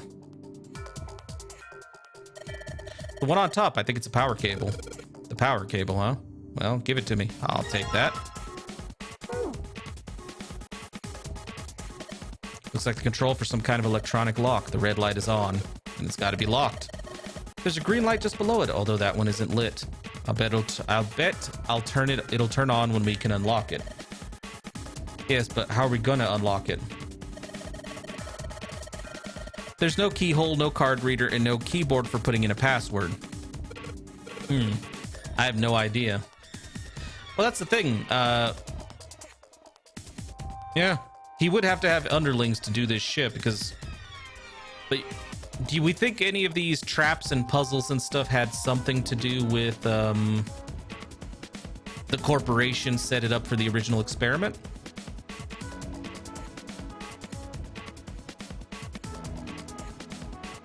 Yeah, that's what I'm thinking is what if the corporation set everything up and Zero just is using it? Although how he got it away from the corporation, I have no idea. Yep. Oh, we didn't actually look through over here. I don't know what kind of table this is, but part of it's all black. There's the pen lying over there. I think someone probably used it to make the table black. Well, if they used the pen on the one part of it, there's probably something underneath all that pen. That's what the ethanol is for. Clover, do you think you can erase it? Yeah, sure. Oh, this is permanent marker. Junpei, do you know how to erase ink from a permanent marker? Yeah, we got the thing. Give me just a minute, Clover. I'll be right back. I wonder what it is. Thing looks like a voltmeter. And is the control, and is this the control for that? Gosh, there's so many dials. Why don't you try turning one of them? Nope, nothing. There's no power here, guys. I turned the dial a whole bunch, but yeah, we got to give her the ethanol. Nothing happens. There are these weird colored stains all over the sink. Is this like an examination table? Oh, it's 99.5% ethanol. God damn. There's a creepy mannequin in here, guys. Yeah, we see the creepy mannequin. Monitor. Resistance value and voltage. The power's off. Okay, so you can't do shit right now, lady. Okay.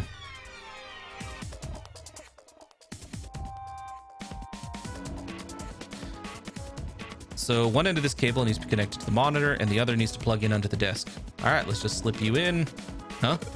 Well, shoot, I can't use this. What's wrong? This cable has 3 prongs, but the socket only has 2 holes. It's not going to fit, is what I'm saying. In other words, we're going to need a plug to change the power cable to one with 2 prongs. Okay. So now we need an adapter. God damn. It's like traveling. Come on. Where would we find it? We've looked all over this damn place. I wonder what this cable's connected to. Okay, one side of the thing is in the room with us. The other side extends into the laboratory where Clover is. In other words, the console in front of us connected to the device in the laboratory.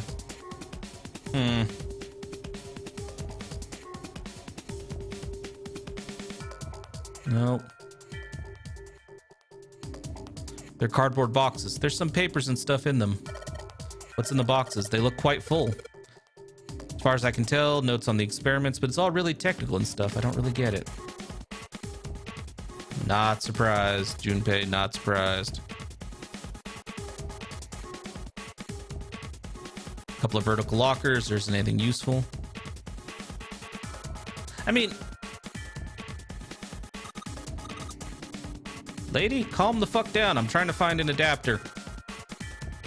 Maybe it is in there with her and she can hand it through the door to us because it would be small enough, right?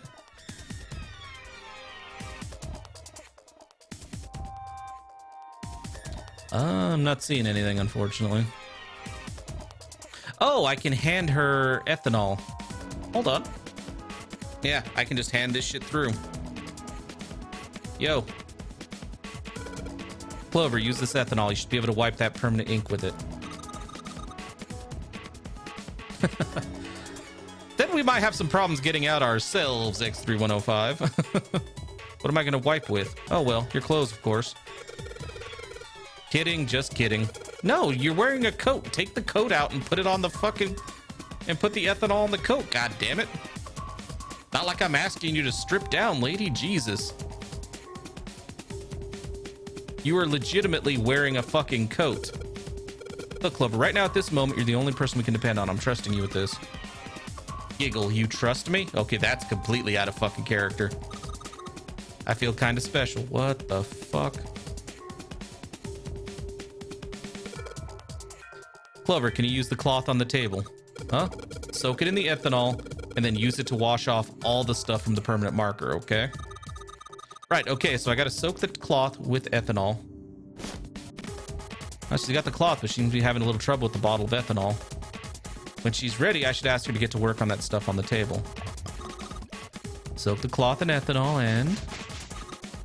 Junpei, it's working. It's wiping the permanent ink off. She's drunk from the fumes. Huh? There's some kind of weird drawing under all the permanent ink. What's the deal with the drawing Clover found? Maybe I should ask her to take another look at the table. I wonder what this is. There are a bunch of numbers in some kind of grid. I can't see it from here. Clover, you've got a pen and a notebook, right? Could you write those numbers down and then hand them to me? Okay. She is super friendly now. Okay, Roger.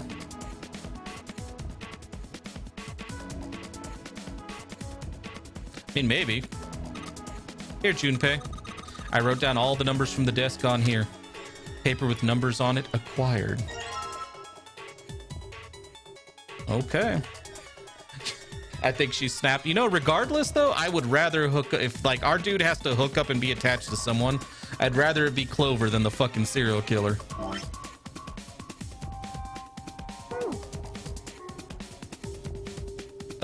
No, I actually want that. Hey. The note Clover copied from the stand in the laboratory has 4 numbers written in 9 separate cells. Okay, yeah, it's pretty much Sudoku.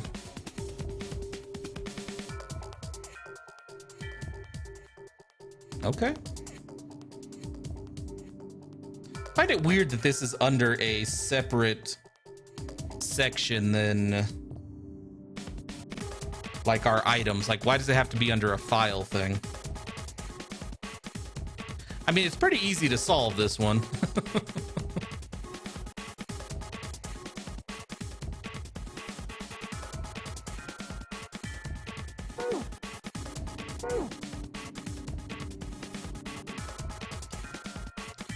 All right. Can't really do anything with that unless...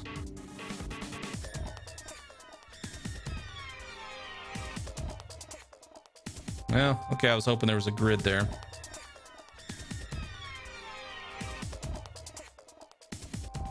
Yeah, it's not difficult to solve that one. But I think what we're stuck on is we have to turn on the computer before we can do anything. Like, there's nowhere to use that. I don't know. You know, there are a bunch of cords hanging from the bottom of it. Please tell me there's an adapter. Jeez, this is a lot of cords. It looks like they all go over there into the mannequin's head. So the device and the mannequin are connected. What the hell were they doing in there? Oh man, back when this laboratory was active, that wasn't a mannequin in there, I bet. It was a real live human on the table. I wonder what... No, I don't want to think about that. Hey, Clover, how are the power cables over there? Huh? What do you mean? Does the plug have 3 prongs or 2? I don't know what you're talking about. Let me go look. Guess she does have to kind of crouch down to get a look under there. The cable on the monitor has, it's got 2 of those little metal things. What does that mean? That's it. Can you unplug that cable and bring it over here? Okay, but, well, I can unplug it, but it's connected to the main computer. I can't take it over to you. Damn it, that's no good then. Well, how about just the plug? What? The plug? Well, maybe more like a connector. Yeah, give me the adapter. It's a sort of thing that makes the plug with the 3 metal thingies into a plug with 2 metal thingies. Still useless? Not useless. Not useless at all. That's just what we were looking for. Okay. Can you hold on for a little bit? And back down she goes. I get the feeling Junpei might just be staring at her ass while she's crawling under the table. All right. Unplugged. I'll hand it to you over at the bars, okay? Has she never seen an adapter? Yeah, I'm kind of wondering about that. Here you go. The 2-prong plug. Thanks. All right. Okay, put the 2-prong onto the head of this power cable. There we go. Junpei, what do I do next? For now, just have a look around. I'm definitely going to save you, so you just hang on a little longer. Okay. Okay, I'm counting on you.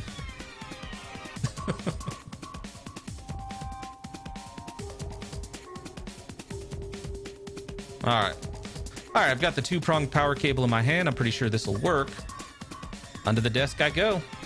And let's just plug this thing into the monitor. All right, that ought to do it. All right, let's turn the power on. For a second, I'm not going to lie, I thought this popped up on that monitor.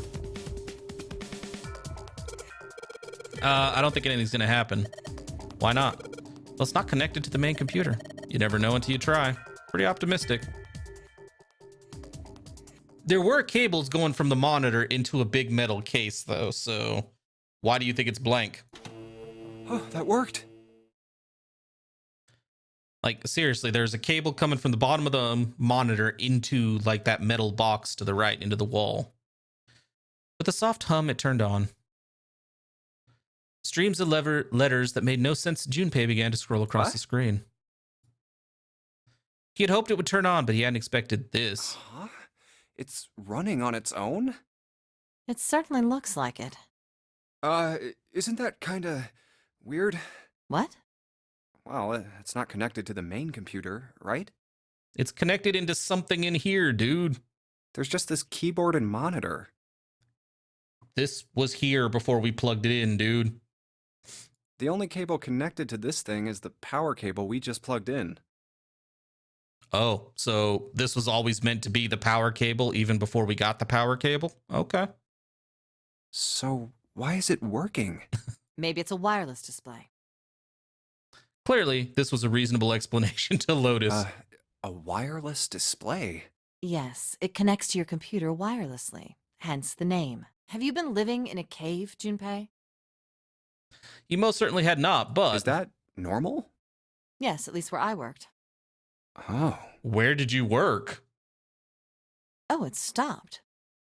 Pass with a colon. Looks like we need to enter a password. Again? There must be a hint around here somewhere. Could you go take a look? Yeah, I'm on it. What are you going to do? I'll see if I can do something about this on my own.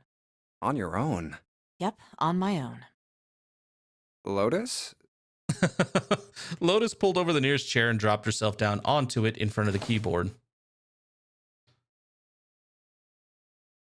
For a second, she stared at the screen. She kneaded her hands, knuckles popping, and twisted her back left then right. All right. Oh, Jesus. Let's kick some ass.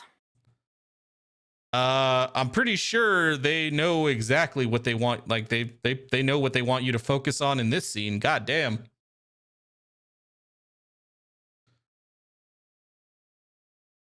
Lotus smiled to herself and rubbed her hands together in anticipation.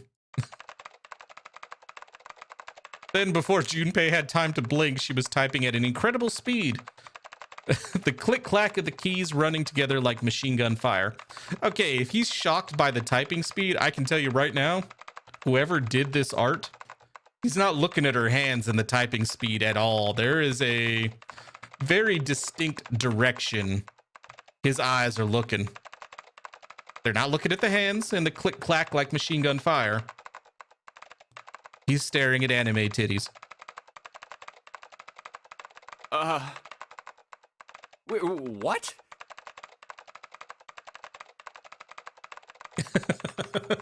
He's not interested in June anymore.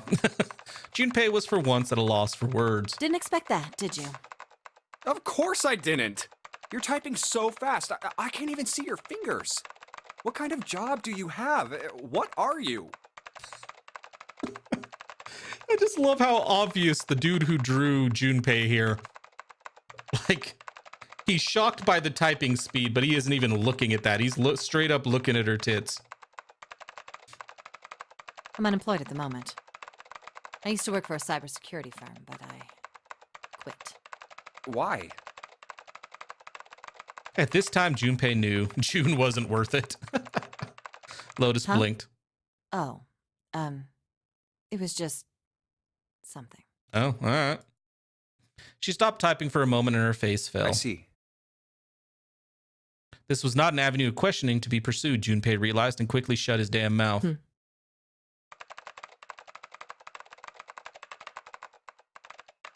She would, yeah. Based on how long ago the kidnapping occurred, yeah, her kids would be Junpei's age. Twin girls, right? Lotus's fingers began to move again, and in a few seconds, she was back up to speed.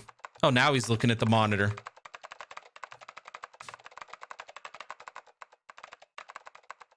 As she typed, more letters and symbols that meant nothing to Junpei began to pour across the screen. Oh, what are you doing now? I'm going to try and brute force it. Brute what? A brute force attack is... Well, the short version is that I just attack the thing head on. The long version? Without looking up or slowing down, she began to explain. A brute force attack is one of the simplest ways to break a cipher. It checks every possible combination until it finds the right one. For a complex cipher, it can take a very long time. I'm writing a program that would run an attack like that on its own. You know, I have to ask, what was she doing when she was kidnapped that she was dressed like this? I'm just very curious. It's not the most elegant solution, certainly. But given the circumstances, there isn't much else I can do. Even as she talked, her fingers never slowed or missed a key. Well, I mean, she did flat out say she's not a dancer unless this is what she wears when she just goes to the club. Junpei couldn't help but feel a little that's odd. That's what we were talking about earlier. What were we talking about? The wireless display? What were we talking about? I'm sorry, I'm a bit busy staring. It's kind of strange if you think about it, isn't it? How do I put it? Well, let's say you write a program that calculates an addition problem for you, all right? So you enter 1 + 1. The screen will show you 2. I'm sure she's probably used to it by now. I mean, I guarantee you all the guys on this ship have been staring the whole damn time. See? Isn't that strange? No, not really. Oh, come on now. Of course a caveman like you would think it was strange. You said so just a minute ago. You're just not getting it, are you? I like how he's acting really distracted. Who calculated 1 + 1? The main computer, right? You said it connected to the monitor wirelessly. Yeah, but someone who grew up in a cave wouldn't know that, right? They'd probably think that this thing here, the monitor, is doing the calculating. And once they've decided that, they'll start examining this monitor. They might poke the screen or something. Ah, I see the color changes when I press it here. Then they might investigate the hardware on the inside. Oh, I see. So this wire supplies the power. Eventually, they might even cut the wires. Ah, yes. Just as I expected. When this wire is cut, no results appear. Therefore, it must be this device which does the calculations. Nice, Falcon. Oh. But the truth is that, just like you said, the computer is doing the calculating. But these cave people wouldn't know that, because they have no idea that the monitor and the computer are connected wirelessly. Lotus continued to type. Junpei scratched his head. So, what are you trying to say? Nothing, really. I mean, It's just, I thought maybe, what if the relationship between human beings and our brains is like that? Huh? Well, let's say you stick a bunch of electrodes into parts of the brain. A scientist examining the signals they send out might say, interesting. So stimulating this part of the brain causes the person to see colors. That must mean this neuron cluster controls that function. Okay, let's see what happens when I cut out this part. Ah, just what I thought. Cutting off this part causes that function to cease. Therefore, human thought processes must occur in the human brain. See? Doesn't it sound the same? Maybe the brain is just an output device, like this monitor. Maybe our thought processes actually occur somewhere else. fair In our enough. They could main at this body. point have some of those computers, even in 2009. Yeah, they did exist at that point, where all the PC hardware is actually inside the monitor. What were those fucking things generally sold as? All-in-ones? We just don't know it. We never even think about it. The game, this one I believe came out in 2010, I want to say. 2009, 2010. Although from what I was reading, the game itself takes place in 2018. Just like those cave people wouldn't know about wireless communications, we can't imagine that there's some unknown medium that transfers information into our brains, where we experience that information as thoughts. Junpei didn't say anything. Not so much because he had no retort. No, her argument just seemed silly, and he was a little surprised to be hearing something like it from someone like her. The brain is just an output device. Human thought actually occurs somewhere else. That's just crazy talk. Did Lotus really think that, he wondered? It was a little creepy, Junpei thought. It sounded altogether too much like a bizarre cultish religion. Maybe that's the cause of Seven's amnesia. Oblivious to Junpei's increasing discomfort, Lotus If continued. memory is actually stored somewhere else, in some sort of main body somewhere, maybe he hasn't forgotten anything at all. He's just having a difficult time accessing his memories because the monitor, his brain, has been damaged. Huh. I suppose that would explain aphasia and blindsight, too. Perhaps they actually can speak or see. The monitor just isn't functioning properly. I mean, I am, but I don't think Junpei really is. I don't think he's paying much attention at all. Prosopagnosia could be suffering from the same thing. I have no idea what the fuck that is. Wait a minute. What? Thank you, Junpei. He knew what aphasia was from watching medical dramas on TV, and blindsight was easy enough to guess, but he'd never heard the word prosopagnosia before. What? You've never heard of prosopagnosia? No. Lotus spun around in her chair to look at him. Junpei just shrugged and shook his head. What is it? Well, put simply, it means a condition where the mind can't distinguish between human faces. In other words, my face would look the same as Clover's or even yours, so they can't remember faces, which is how most people recognize each other. That means that people with prosopagnosia have trouble recognizing even people they're close to. Usually they can make do by associating people with other things. Their voices, their clothes, their hair. Does that mean other people's faces look like blanks? No, I don't think so. Well, you've seen monkeys, like in a zoo, right? To you and me, all the monkey faces look the same, even though they've obviously got faces. It's almost impossible for a human to distinguish between them. The zoo staff that works with them would learn to identify different monkeys eventually, but you or I couldn't unless one had a scar or something else to set it apart. Yeah? Well, that's how people would be to someone with prosopagnosia. Prosopagnosia. Huh. I didn't even know that kind of thing existed. Junpei did his best to act as though the entire lecture hadn't gone entirely over his head. And, what were we talking about? The idea that your brain is just an output device, like a monitor. Are you serious about that stuff? Not really. I was just kidding for about half of it. What about the other half? Well, I guess I was just adulting. Not funny. So she's fucking with him. Okay. Lotus smiled at something rather masochistic to it. It's nothing more than a story I made up out of boredom. Don't take it seriously. It was the first thing that came to mind, and I just talked about it to kill time. Okay, I do like Lotus. Yeah. Lotus is growing on me, and not just because of the current situation. But looks like I don't need to talk anymore. Why?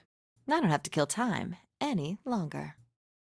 As she spoke, Lotus raised her right arm high and brought it down on the enter key. Oh, then you finished that brute whatever thing? Yes, for reasons.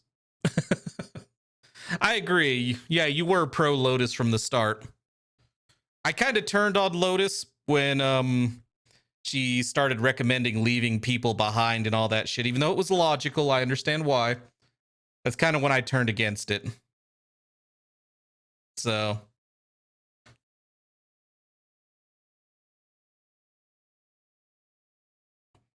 yeah, it probably did mean that, but I don't think that's what it said, right? Or did I misread the whole damn thing? No, it says masochistic, so yeah. I read it right, but I'm pretty sure you're correct, Helios. But yeah, Lotus is growing on me. Like, her volunteering to get into the electric chair.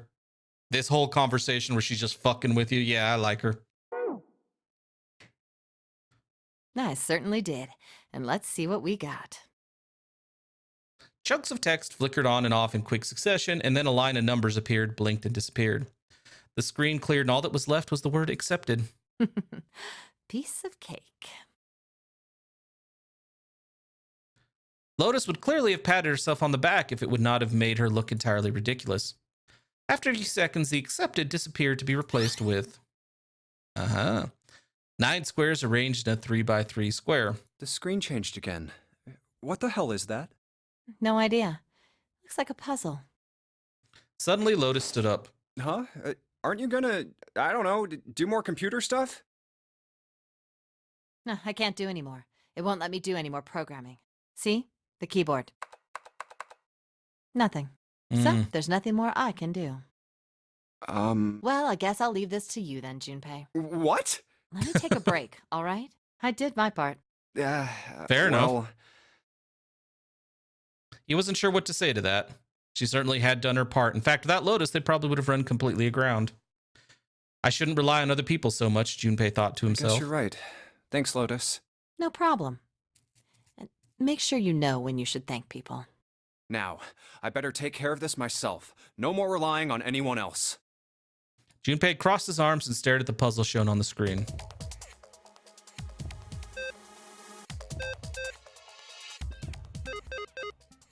What?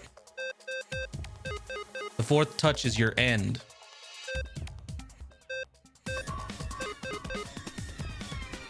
I see. There we go.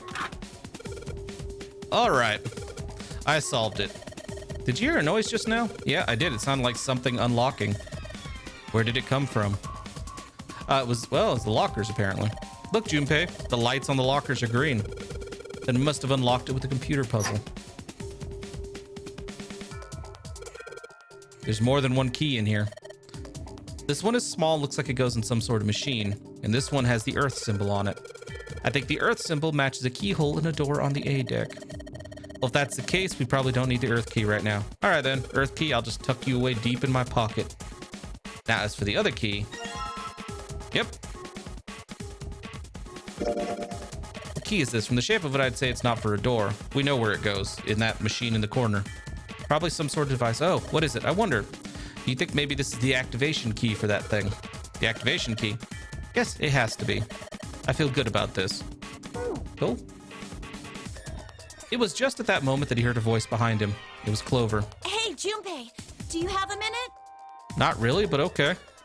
He put the puzzle aside for the moment and walked over to Clover. What's up? I wanted to ask you something. Sure. Hmm? Junpei, you went into door 5 with my brother, right?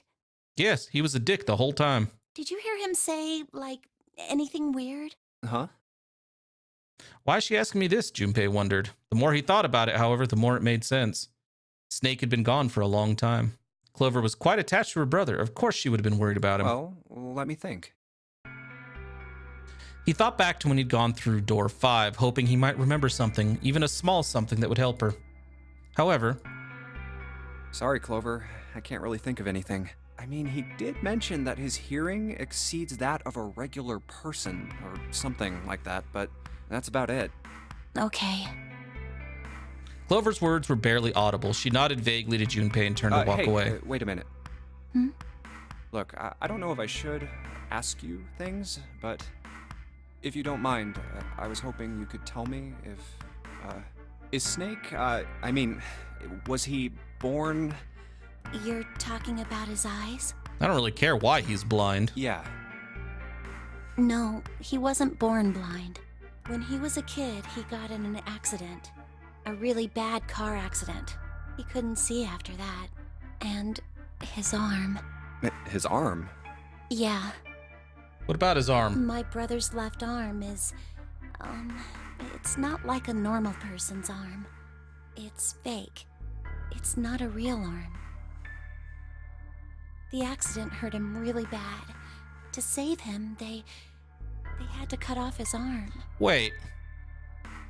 Isn't the bomb on our left hands? Or the detonator? Oh. Is that all you wanted to ask me? It is. Talking about her brother had clearly taken a great deal out of Clover. Junpei Look, nodded. I'm sorry for making you talk about all that painful stuff. It's not that. Clover only shook her head and walked off down the stairs.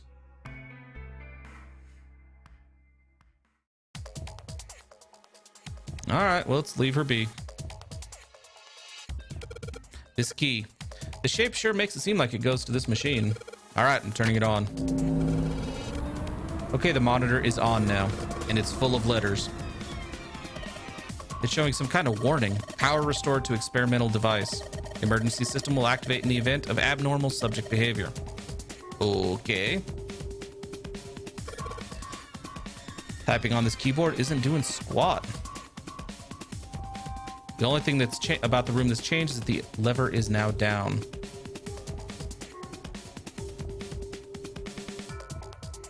Unless we're back to Snake potentially being 0.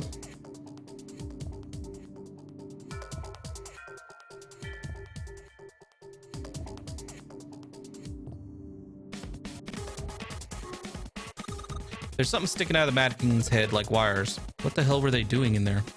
Why is she all quiet now? They were doing experiments on humans, probably. Oh man, now she looks sad.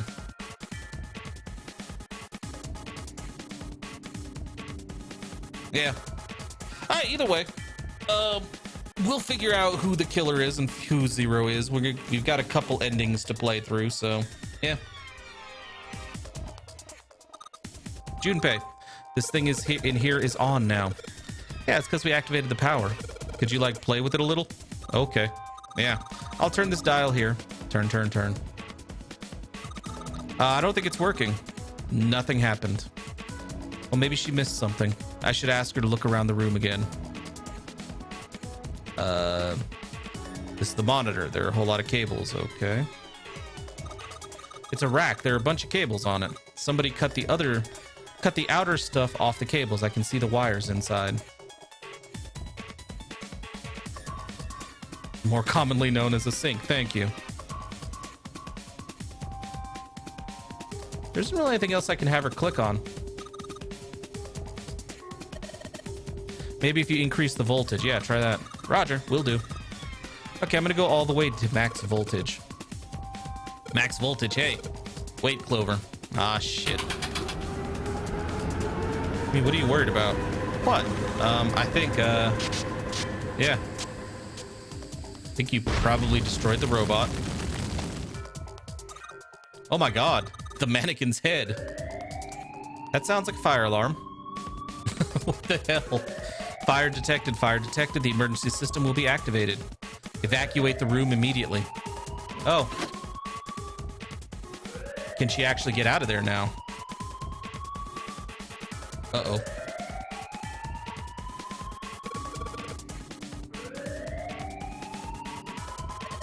Junpei, look at the light.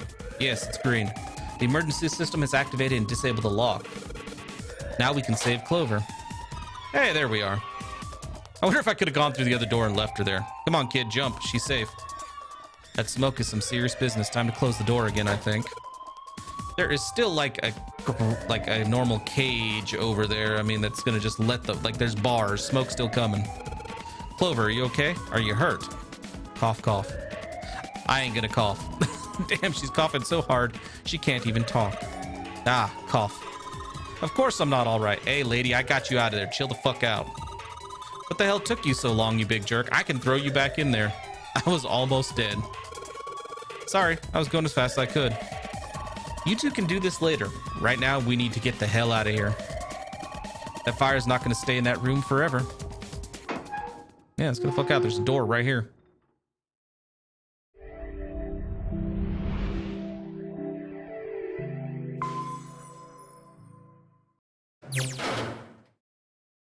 Junpei, Clover, and Lotus leapt out of the laboratory, slamming the door shut behind them. Whew, thank God we got out of there. Yeah, finally. Oh, yeah. All three collapsed against the wall, breathing heavily. Junpei's heart was pounding in his chest, and his whole body felt weak.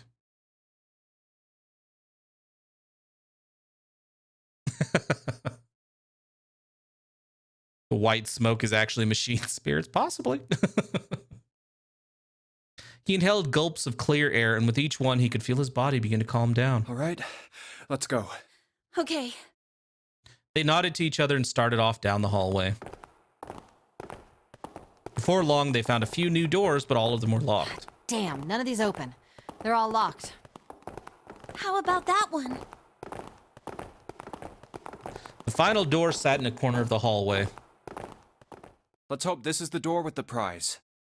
That leads us back to everybody, probably. Junpei grabbed the door handle and was about to pull it open when a voice cried out behind him. It was neither Clover nor Lotus, but he recognized it. There was no doubt the voice belonged Jumpy! to... Huh? He spun around. There, at the other end of the hall, Junpei saw human figures running toward him. So they just finished their puzzles. 3 of them. June? Santa! 7!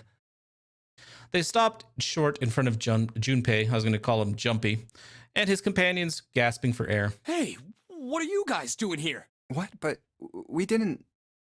Before he could finish, Clover spoke. Hey guys, could you come take a look at this? She was standing near the end of a small hallway that branched off to the right. The rest of them ran over to her, curious as to what she'd found. Hey, on the wall.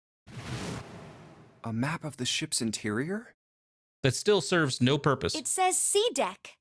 So it's the map for this floor then? Door 7 and...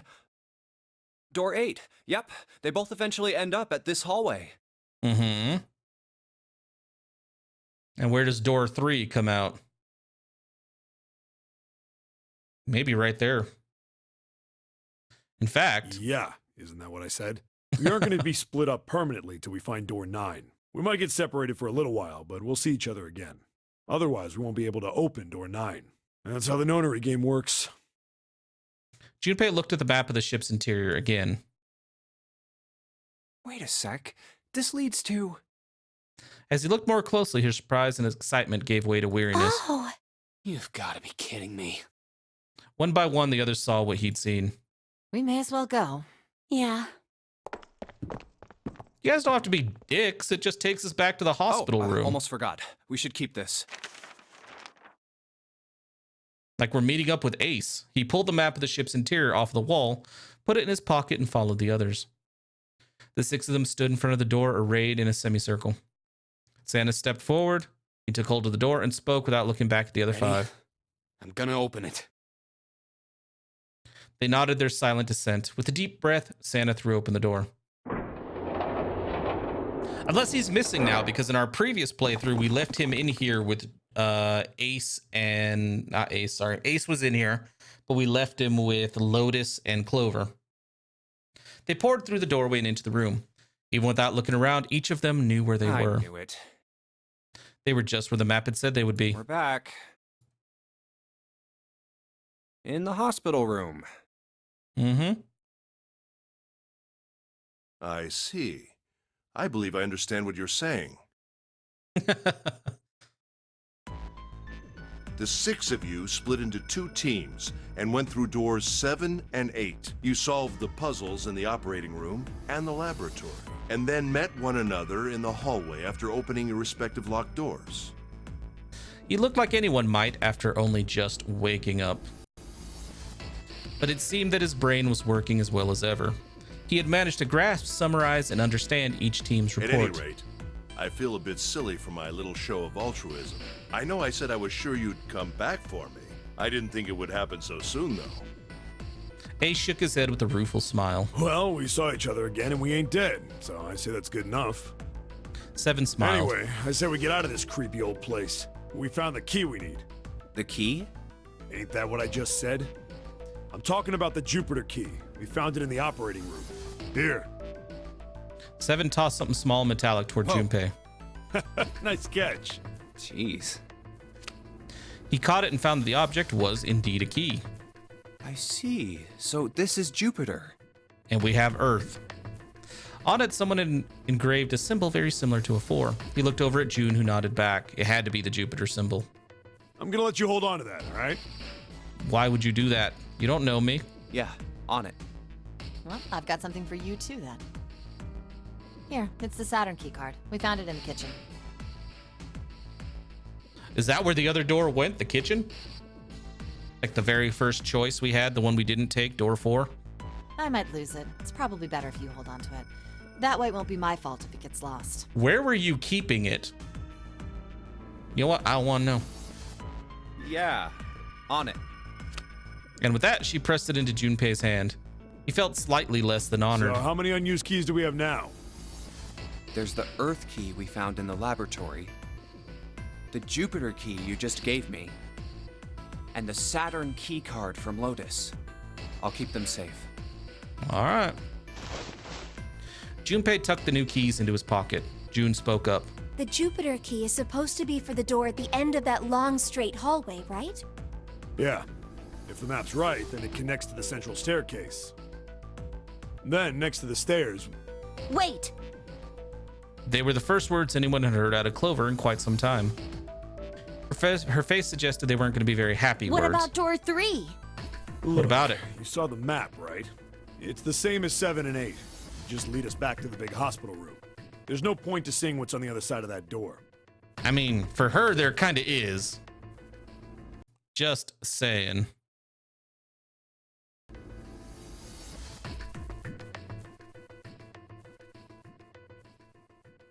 There is a point. At least there is for me. Yeah, exactly. Her brother is, if he's not behind these other ones, he's in there. There were tears in her eyes, but she glared at 7 as hard as she could just the same. She looked very much like a frightened puppy. There wasn't a man alive who could have resisted those eyes. 7 looked everywhere in the room except at Clover and muttered and coughed apologies under his breath. Yeah, you're right. I'm sorry.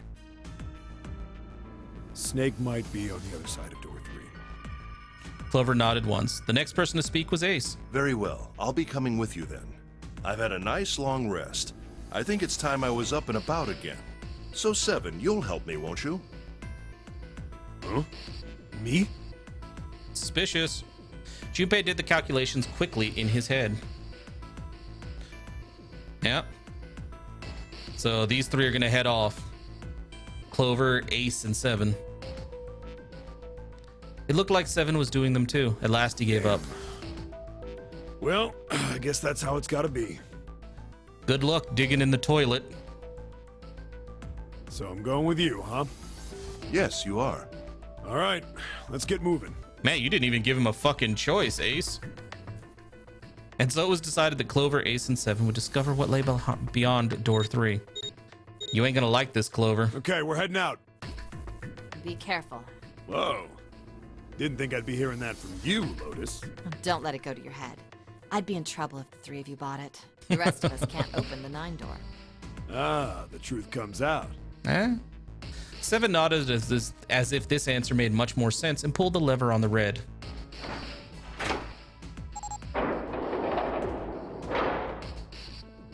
Okay, we're off. The door opened and Ace, Clover, and Seven jumped through it. Are we going to hear her scream here in a second? 6, 7, 8. After exactly 9 seconds, the door closed noisily. All right, we should get moving too. Huh? Get moving. Where are we going? I mean, we are short on time. We're going to go unlock some fucking doors. Everyone except Lotus seemed rather Well, it would confused. be a waste of time to just sit around, wouldn't it? Yeah, Let me explain. they know where they need to go. Oh, I get it. We're gonna see if we can get anywhere interesting with the Jupiter key. No shit. Yes. If we're lucky, we might find Snake. They were at the end of the hallway lined by individual hospital rooms. And here's the Jupiter symbol on the keyhole. All right, Junpei, open it if you please. Yeah, on it. Junpei pulled the Jupiter key out of his pocket and slid it into the keyhole. He twisted. With a nice sharp click, he felt the door unlock. Junpei sucked in a breath, held it, and opened the door as quietly as he could.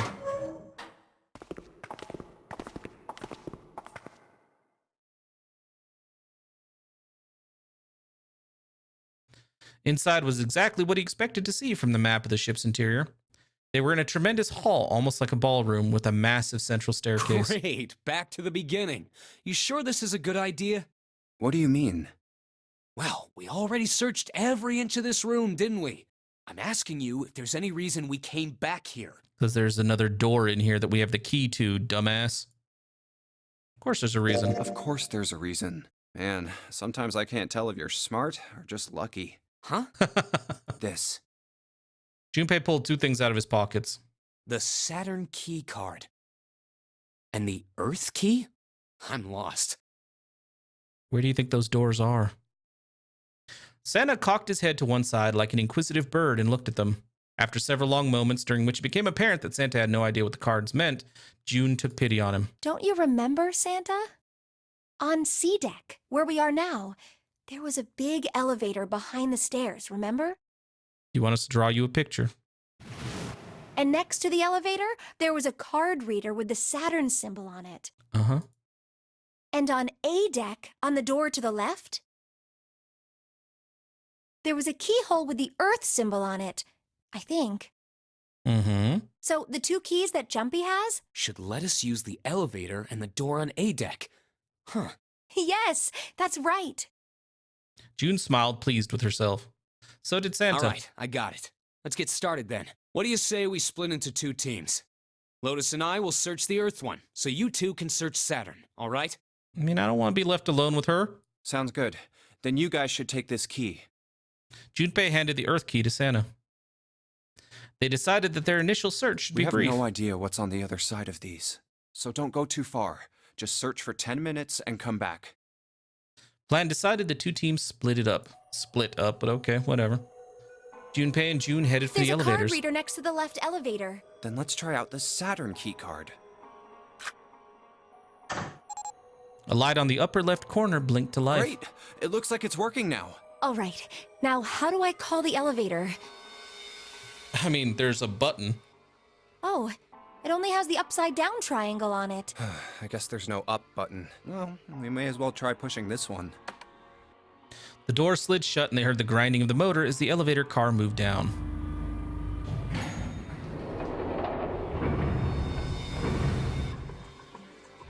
It opened! Look, Jumpy! Why are you shocked? That's what elevators do.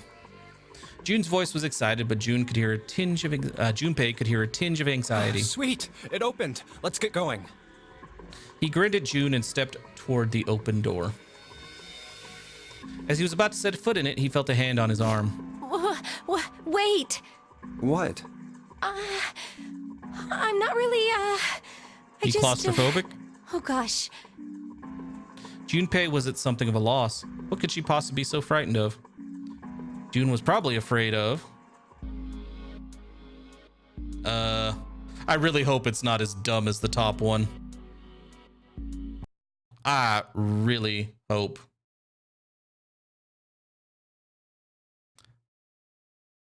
I'm going to click on that one because I'm pretty sure it's something that dumb. After a little thought, Junpei decided that she had to be nervous about being locked up in such a small place, alone with a boy. Well, we will be all alone in here. In a way, it was kind of cute. Very demure, you could say, he thought. Still, even though it wasn't exactly roomy in the elevator, they weren't going to be pressed up against one another.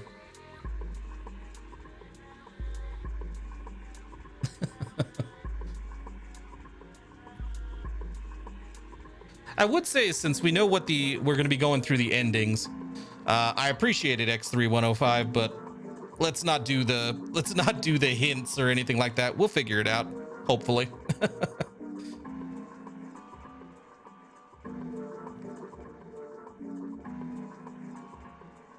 At least they didn't have to be. Still, it was making her nervous. Junpei couldn't help but think how innocent she was. She ain't innocent. Jumpy? Huh? Oh, nothing. It's not important. Come on, let's go. Again, he stepped toward the elevator. And again, he felt himself restrained. I said wait a minute. What? Why? Aren't you afraid, Jumpy? Not really. We're going to Afraid die of one way or what? another if we just stay here. Well, I've never, you know. It's your first time? Oh, good God. She'd never been in an elevator alone with a man before. Even so, she still seemed awfully alarmed. I might get wet What? down there. I get soaking wet. Well, I mean, of course you would. That's the way it works. Oh, Jesus, Junpei. I mean, I've never heard of anyone getting soaking wet somewhere else. That's true. Dude. You don't mind Mind what? getting wet? Well, I don't know. I think I'd probably, like it. Oh, Jesus Christ, Junpei. That's not what she's talking about.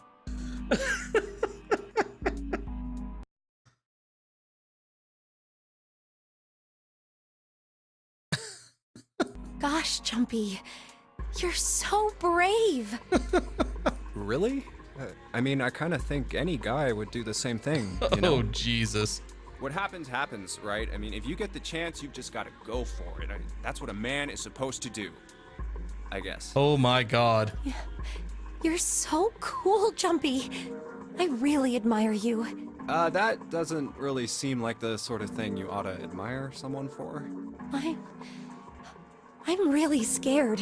Yeah, I mean, like you said, you've never done it before. Yes.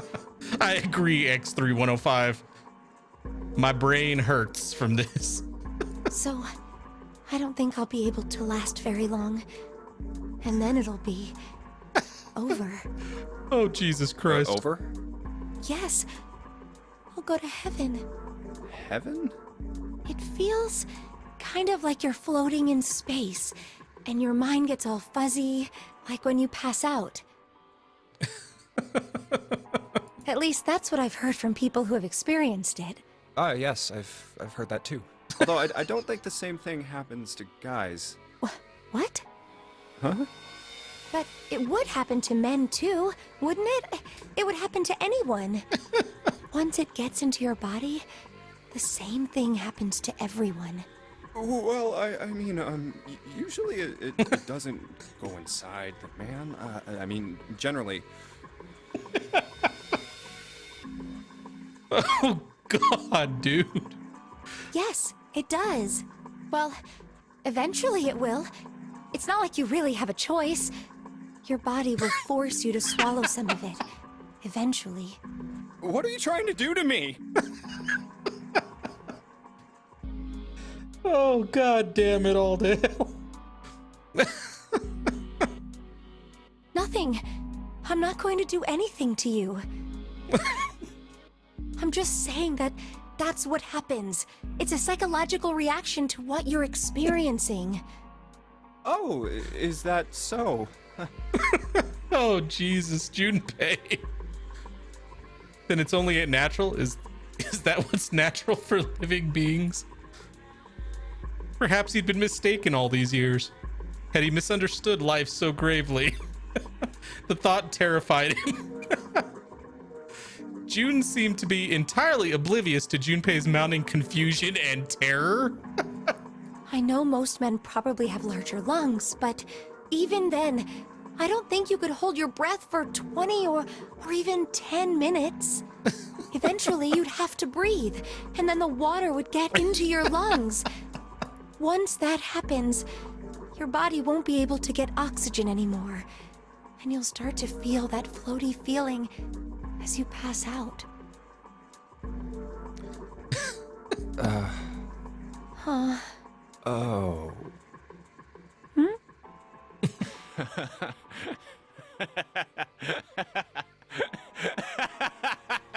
Yeah. Yeah. Finally, Junpei understood. He understood what June was trying to say and why she was so scared. Yeah, you're right. You wouldn't last very long. See? She was afraid that the only elevator button pointed down. That meant, of course, that the elevator couldn't go any higher than the floor they were on. As he thought about it, Junpei realized he hadn't seen elevators on the A or B decks near the central staircase.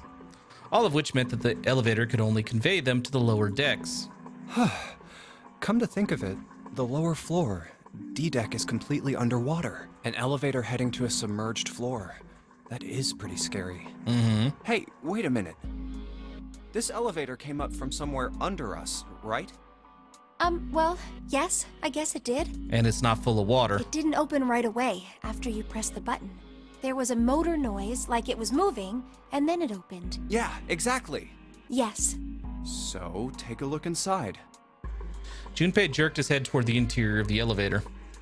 It's not wet at all, is it? The walls and even the floor are totally dry. See, I'm sure the option saying going down would have been the right one in that conversation, but that whole fucking misunderstanding segment was hilarious. Oh, you're right. They are. She looked around the elevator slightly embarrassed. Well, let's test it. Test it? Yeah, watch this. Now, I'll just put one foot inside the elevator and look over at the buttons. Oh, there's only two, E and C. All right, I'll push E. He pushed the E button and jumped out of the elevator. The door slid shut and they heard the grinding of the motor as the elevator car moved down. Oh, that was awesome. I think I can hear it opening on E deck. Okay, that's done. Now I'll just press the button again. A few moments later, the elevator returned. Oh, it did hurt, yes. All right, Helios. Enjoy. Yep, not a single drop of water to be seen. See? Junpei couldn't resist puffing out his chest just a little bit. June, however, still looked confused. What does that mean? How can E deck be safe if the D deck is full of water? Well, here's what I think. The elevator shaft and E deck must be watertight and separated from wherever the ship's been punctured. Yeah? Here, let me show you. He pulled out his notebook and pen and sketched out a rough illustration. I see. So is that why the ship hasn't sunk? The shape of the inside keeps it all from filling with water? Yeah, I think that's what's going on. Junpei continued talking as he closed the notebook and slipped it back into his So pocket. I'm gonna go down and check it out. You stay here, all right? But... Come on, just do it, all right? You gonna kill some more people? He gave June's shoulder a reassuring squeeze, then hopped onto the elevator. He pushed the E button and the door began to close. June looked worried, her eyes darting back and forth as if she was trying to make a decision, when suddenly... I'm coming with you! Huh? At the last possible moment, June dashed forward, turning sideways just in time to slip through the gap between the closing doors. Hey, wait! Junpei jammed his finger against the open button, but it was too late. crap. It closed. Why are you panicking? You said we were perfectly safe, dude. The door had shut. He and June were in the elevator, and it was headed down to E deck. He was so surprised by June that he didn't even have time to think about what awaited him on the E I deck. can't just let you go alone, you know. You could have. Jeez.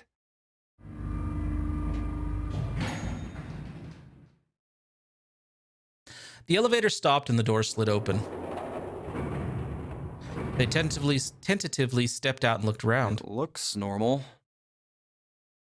No fish going about their fishy business or jellyfish floating lazily through the water. There was, however, a blowfish, or at least something that looked very much like one. June's cheeks were puffed out and her mouth a tiny, intense frown. Oh, knock it off. It's just like I thought. This part hasn't flooded. Oh my God, June's an idiot. Come on, just look around. There's no water here. June looked around nervously, then... Good God. You're right. It's not flooded at all. See? But there's a whole lot of water. Yeah, right on top of us. What's gonna happen if the ceiling breaks? You gonna drown. Junpei thought about that for a Well, moment. we'd probably get really wet up there. Huh? At any rate, we should probably go back as soon as we can, once we're done looking around down here. Lotus and Santa might already be back. Okay, good idea. Now then. Junpei glanced around the room they'd found themselves in. The first thing he noticed was a set of thick iron bars. They ran the length of the room, separating the left elevator from the right one. Iron bars. Well, we can't go over there. Right. Then maybe... In the corner of the room that housed the elevators, Junpei found an opening. Well, He walked up to it and stuck his head around the corner. it looks Door like there's a number long 6. straight hallway down this way. Something's written on the door at the end. Wait, is that... It's a numbered door. Let's check. I mean, we can see it from here. We ain't got to go down the hallway. It's a pretty big number. Junpei and June set off down the hallway at a brisk clip, somewhere between a run and a jog. Before long, they found themselves in front of the door. On it was a number written in bright red paint. 6. I knew it! This is a numbered door. And indeed, there was a red bolted to the wall right next to the door. But we can't do anything with only I the know two they of are us. X3105. I know. It sucks, but yeah, we know. We can't always have Seven and Lotus with us. We better head back and let everyone know. Yes. Junpei and June turned and headed back to C deck. Wait, what's this? On their way back, Junpei noticed a map on the wall. Is this the map for E-Deck? I should take it with me. Why do you keep giving me maps if I can't choose where to go? Huh, so you guys found door 1. They'd met back up with Santa and Lotus, who had explained what they'd found. I know, right? We need to make sure Seven and Lotus at least get the hell up out of here. Apparently, there was another numbered door on A deck, just like the one on E deck, beyond the door that the Earth Key opened. Okay, I'm pretty sure we need to go through door 6. According to Santa and Lotus, there was a 1 on the door. So now we've located 2 new doors. The 6 door and the 1 door. You know, it is interesting that E-Deck wasn't flooded. Lotus was quiet for a moment, lost in thought. Well, we don't really know if all of E-Deck is safe. We only checked the area around the elevator. Even so, it's still very interesting. You said the 6th door was there, right? Yes. Then that means Zero planned all this out, even the sinking. Yep. Well, he did say. That would have meant some pretty serious remodeling of the ship's interior. It's pretty mind-blowing when you think about it. Yeah. I wonder how long it took. I can't even imagine how much it must have cost. It would have been a ton, that's for sure. Well, that does go along with what Ace was saying. The most reasonable explanation would be that this was done by some organization with access to a whole lot of cash. So yeah, probably still the corporation. Yes, it does make sense. The thought made them all go quiet for a moment. June bit her lip while Lotus sighed softly to herself, and Santa cracked a stiff neck and stared off into the distance at nothing. Scientology. Yeah? I don't think it's a very good idea to stay here. June looked up at Junpei with large, pleading Yeah, eyes. you're right. Ace and his team might be back already. Well, June, Junpei, and I should be able to open door 1. Nah, I don't want to go through door 1. Huh? You guys leaving me behind? Yeah?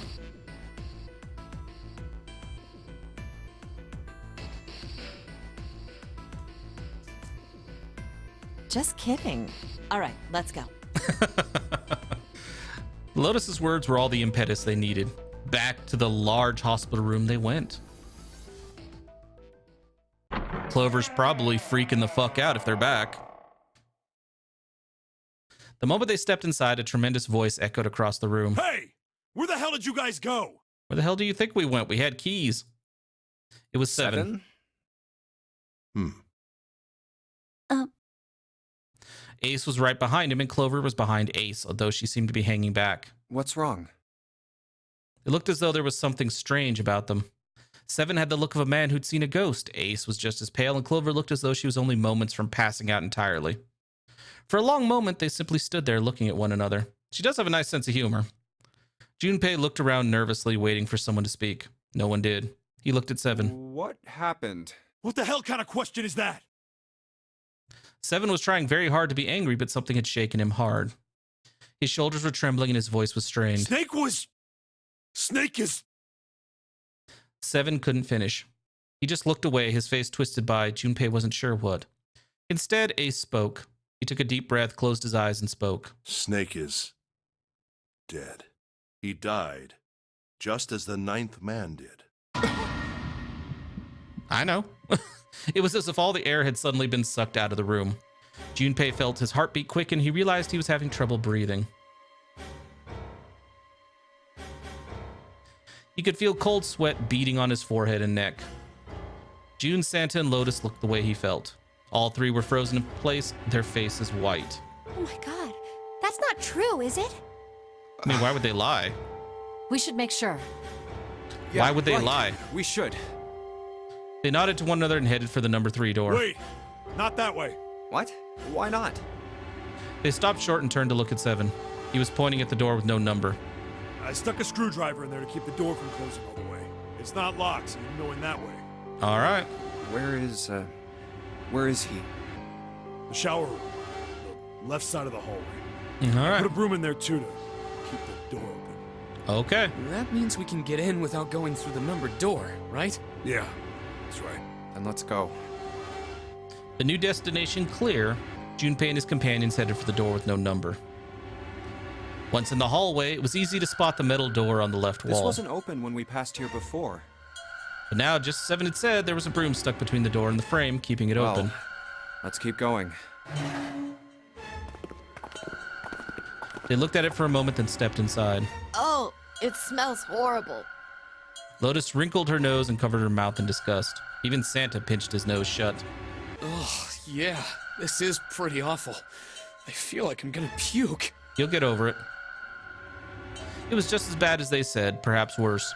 A hideous smell filled the air, so thick they could almost taste it. It was sour and smelled of fish, feces, and burnt meat. It worked its way through Junpei's nose and down his throat to pound against the entrance to his stomach. He put his hands over his mouth and struggled to keep what little was in his stomach where it belonged. Where is he? Where's Snake? They didn't have to wonder where the body was. There was blood everywhere, a few arms of the splatter reaching toward them as it walked in through the door. All one had to do was follow the many radial arms to their source. The body itself was hidden behind a June, divider. You should stay here. But... Please, just do me a favor, okay? All right? They blew up a shark. He didn't give her a chance to say no. He put his hand on her shoulder as if to shove her into the ground like a tent pole. Turned and walked toward the end of the divider. I'm going in. It felt like it took an eternity for him to get there. Santa and Lotus followed, timid and nervous as a pair of children. Eventually, they reached the divider. They looked at one another and nodded, slowly. Junpei put his hands on the divider and peered around the corner. For a moment, he forgot to breathe. He felt his heart collapse in his chest like an empty cigarette carton, and time froze. He knew in that instant that he would take the image before him to the grave. What was left of the body sat in a sea of blood. Chunks of flesh torn from the body sat in the blood like tiny islands in a great red sea. A vast, ragged hole had been torn in the torso, and what remained of his intestines spilled out of it like fresh spaghetti. We should be able to skip this. It all sounds like we've read this before. Smaller chunks of meat had splattered against the wall and become stuck there as they dried. Globules of yellowish fat had left trails like tiny slugs as gravity pulled them down the wall, even as they dried to it. Just like Ace said. Santa's voice was strange. Junpei suspected he was holding down some vomit of his own. Just like the ninth man. The detonator in his bracelet set off the bomb in his gut. It looked as though the explosion had been quite powerful. Oh god. The bone is coming out of his left arm. It's definitely an open fracture. Yeah, all this is identical, though, because we've been in here with Santa before. And his left arm had split open, exposing the painfully white bone of his ulna. His bracelet lay next to him. It seemed to have hit the wall hard enough to have shattered the display, which lay on the ground in pieces. Oh, the face. It's horrible. Yeah, she wasn't here, though. Neither was June. Yeah, can't even tell who it is. Half of his head had simply collapsed. Yeah, and Seven's not here. The blood coating almost made it... Oh, no, June was here, wasn't she? So, yeah, it was basically she was gone, and we had Seven with us. The blood coating almost made it look like raw pizza dough covered in tomato sauce. Clothes were covered in blood. Burgundy tie, the white shirt, the jacket with the yellow piping, and the gray slacks. But the clothes are... No, June was here. Lotus wasn't. When we snuck through, the whole reason we went through door 3 was so that June would have to come with us. And then we basically said the only option was for either Santa to come with us or Clover and Lotus because of the way the numbers worked. So Clover and Lotus held hands and ran towards the door. Santa was worried about being left behind as well, so he rushed forward and put his hand on the scanner. So when we looped all the way back around, it was Lotus, Clover, and Ace in the hospital room. But yeah, June was here. They were all familiar to Junpei. No mistake about it. It's Snake. Lotus's voice was unnaturally deep and strained, and Junpei heard it catch in her throat. I mean, you don't know for sure, but okay. The squeal of tortured metal made Junpei's teeth curl. It sounded like the noise a ghost would make. No matter how many times he heard it, he never got used to it. Every time it put him on edge. It didn't help that there was a girl nearby who looked far more like a ghost than a living human should. It was Clover. She sat on the edge of the bed, her head drooping listlessly onto her chest. Her eyes were blank and stared across the room at nothing. Her breathing was slow and mechanical. Aside from the rise and fall of her chest, she didn't move. Junpei felt as if even a nudge might cause her to shatter into 1,000 pieces. Snake was probably murdered. Chances are he was killed the same way the ninth man was. Okay, we've seen all this. It's the same thing where he's saying, yeah. Like, I don't think our conversation options matter at this point. I'm gonna say, of course, this time around. Of course he was. That was obvious. But I don't... Zero was somewhere on the ship, but we did the other conversation. Let's see what this goes. Junpei had no idea where. Junpei mumbled to himself, lost in thought. Where could Zero be hiding? I'm pretty sure he's around here somewhere. In our group, possibly. More than likely. The silence was cold and clammy, and Junpei could feel it crawling across his back and around his throat. Again, he heard the ghosting, moaning noise, and moments later, a person who looked more ghost than human appeared. It was Clover. That's where she says, I think Zero's one of us. Yep. I mean, it's possible.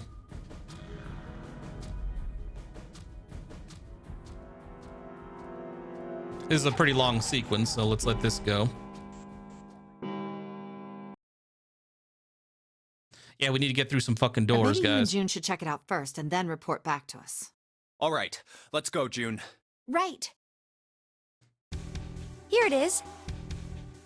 It sat bolted to the walls near the stairs that led to the casino and the kitchen between the two elevators. The Mercury card reader. Mm-hmm. We're using the card 7 gave us, right? Yeah. I found it when we were checking out the shower room. Yep. I think Seven said something like that. Anyway, let's see what happens. Light on the reader turned green and made a tiny electronic I noise. guess the elevator worked. Jumpy, I know it's only the 2 of us, but let's do our best. Yes, let's do our best. What's with you all of a sudden? Well, I'm happy we were put... You know it's just for searching E-Deck, right? Even so, I'm glad I'm with you. You creep me out, girl. Oh. First, we need to find out if the elevator comes up full of water. Just like we did before.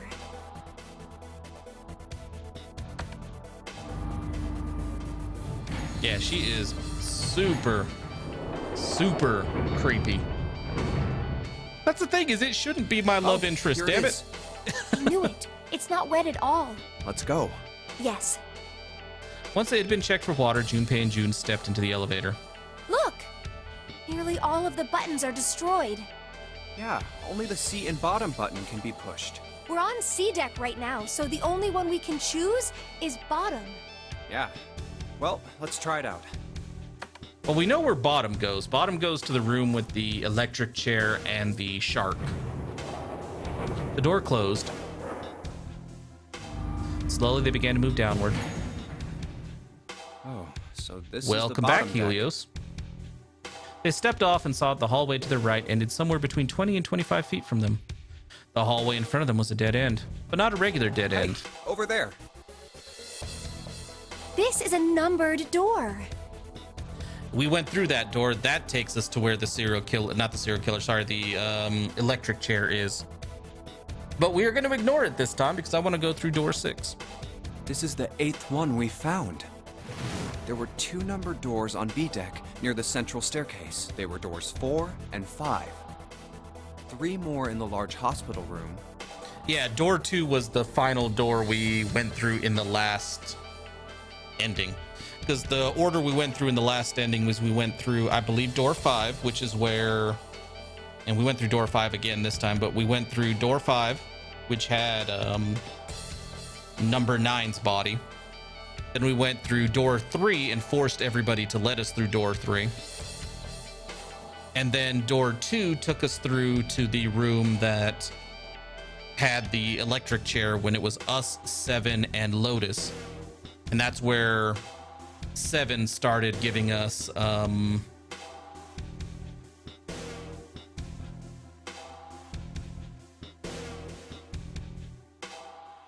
we've only been through 3 doors at a time. You can only go through 3 doors per playthrough, Helios. So the first time we went through 5, 3, and 2. This time we went through 5 and 8, and I want to go through 6. And yeah, 7 got his memories back in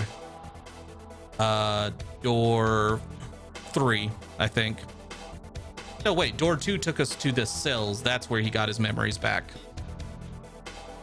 We haven't spent much time with 7 this time, so we haven't heard anything about his memories. Yeah, it was after door 2, because yeah, after door 2, you go through the cells, and then like the electric chair area. Yeah. Doors 3, 7, and 8.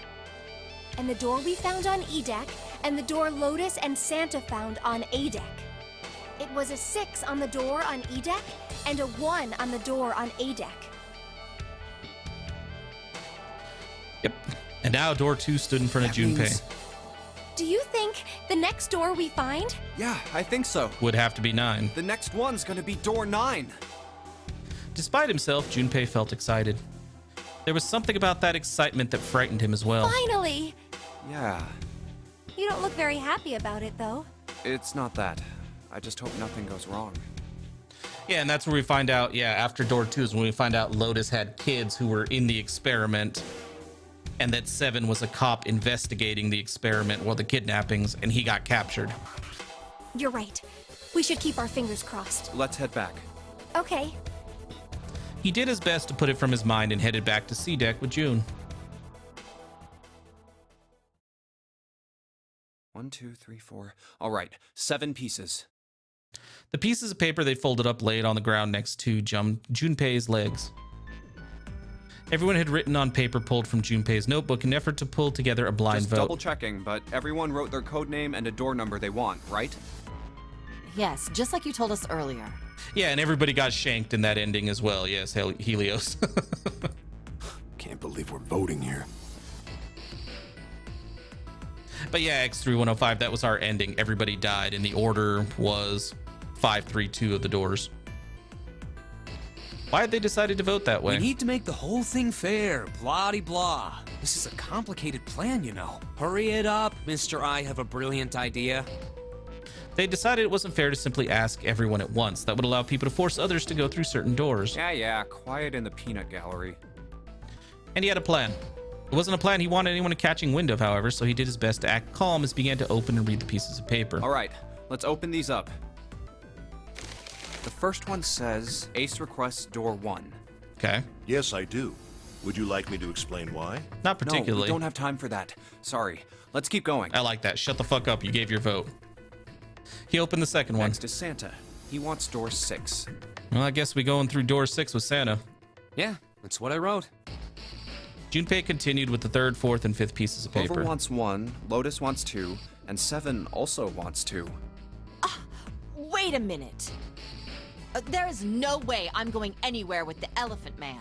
What the fuck is your problem? No, there'd be no point to the voting if we let people change their choices because of stuff like that. But, Just give it up, Lotus. He saved your children, bitch. I mean, they don't know this right now, but he did. It's not like I want to hang out with some exhibitionist grandma. I am not an exhibitionist. I'm wearing clothes. I mean, in a very loose definition of the word, yes, you are. Barely. So, last I checked, that's not a crime. Maybe. But what about common decency? Nobody wants to have to look at a chick who looks like a half-naked raisin. Oh, god damn. Oh, I'm gonna kill you! Jesus Christ. Oh, not good. Lotus's hair flared out like the mane of an angry lion, and she roared with a voice that shook the walls. Yeah, no, she's not that old at all. She said she had her twins when she was super young. She didn't give us the whole story, but she said she had them when she was super young. I'm actually, based on all the information we have, I would imagine Ace and 7 are older than she is.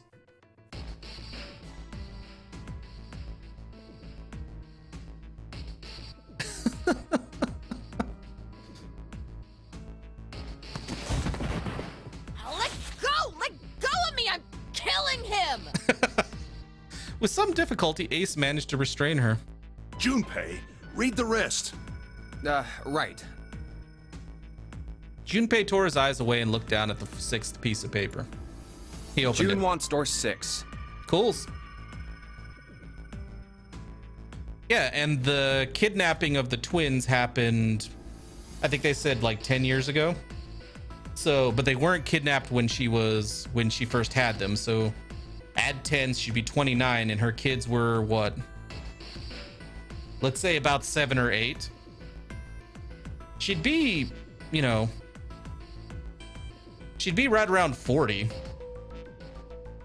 Because I don't imagine the kids were taken at birth. That wouldn't help with the fucking experiment at all. And they never did say the age that the kids were taken. Yeah. Give or take a couple years, X3105, yeah. Not a problem at all. 37, 38. Hell, even 40, not a problem at all. June wants door 6. Yes, I don't really have a reason. I just felt like it. Well, that's where I'm going, so let's do it. All of the papers save Junpei's had been read. He did some quick calculations in his head. So this was everyone's vote. Ace and Clover requested door 1. Mm-hmm. This was the door on A deck near the central staircase. 7 and Lotus requested door 2. This was the door on the bottom deck and could be reached by taking the elevator to the bottom of the ship. Santa and June requested door 6. Was that, Stahor? See what you posted.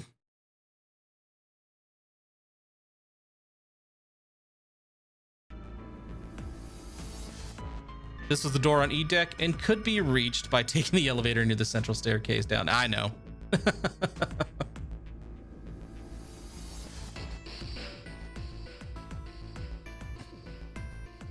Ugh.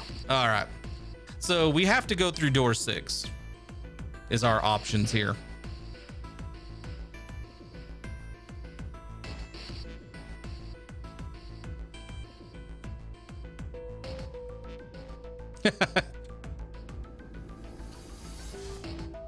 So yeah. So for this ending, the 5th ending, I think is what this is in the order that most people recommend we play this, is door 6.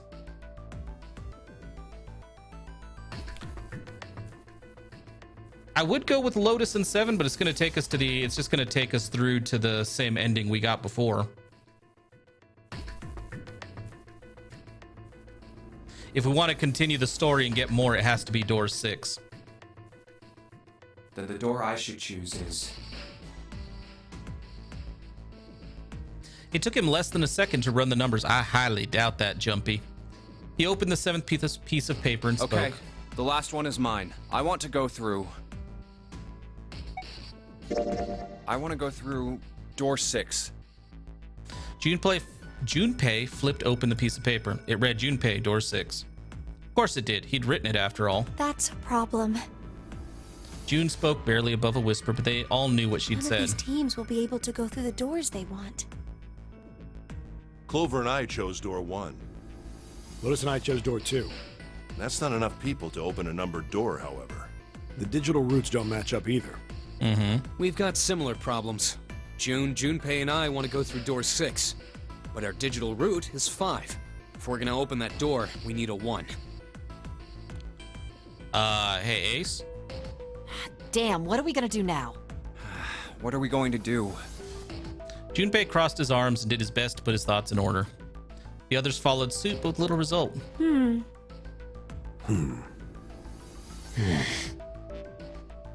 Yeah, like I was saying earlier, X3105, I looked up a thing that tells me how to get the story. Because there are 6 endings in this damn game. And apparently if you want the whole story, you only need to do 3 of them, and we already did the first of the 3 necessary for the story. For the whole story, I mean. If we did all 6 endings, all it would do is we'd get the same amount of story, but we'd also get like extra puzzles. Why don't 7 and Lotus go through door 1 with me? Her face was cold and flat, as was her voice, but her logic was sound. 7 and Lotus looked at each other. There you go. The first problem resolved, Ace spoke up. What about me? Isn't that obvious? We just need a 1 to get in our door. Wasn't one of the teams just complaining that they didn't have a 1? You mean I should join Santa's team? Yes. Why is it Santa's team? It was my damn idea. Clover nodded, her face still cold and emotionless. Her attitude and posture could not have been more different than the energetic girl of only a few hours before. No one seemed ready to contradict her. Her response was understandable given the horrible situation in which she had found herself, but even so. I understand. I'll go through door 6 then. If we do as Clover has suggested, we can all pass through a numbered door and no one will be left behind. This seems to be the most reasonable solution. 7, Lotus, what do you guys think? I don't have a problem with it. Me either. All right then, we're good to go. See you later. All right, let's go. Wait, Clover, don't move on your own. Dude, just go with her. We don't have I'll time. be going too then. Yeah, be careful. Move your we asses. should get going as well. At last, Junpei and the other 6 had managed to separate themselves into 2 teams. Clover, 7, and Lotus headed to A deck, where door 1 was, near the main staircase. Junpei, June, Ace, and Santa, however, took the elevator to E deck. The ride to E deck was a silent one. This is E deck. Not silent no more. There should be a door at the end of the hall. All right, let's go. I feel like the game doesn't understand the definition of the word silent. Santa's words jolted them to action, and they stepped out of the elevator into a long, straight hallway. Before long, they arrived in front of door 6. Here it is. You guys ready? Yeah. Then let's get to it. One by one, they put their palms over the red. Let's go. With a soft electronic noise, it authenticated each of them. Fair enough, X3105. Silent means talk a lot. It's anime. Yeah, you got a fair point there. And all at once, the four of them leapt through it. Hey, I found it! It's right there! Fortunately, the dead was located easily enough. This one had been placed quite close to the door they'd entered through. They gathered around it quickly and hurriedly placed their palms on it for authentication one by one.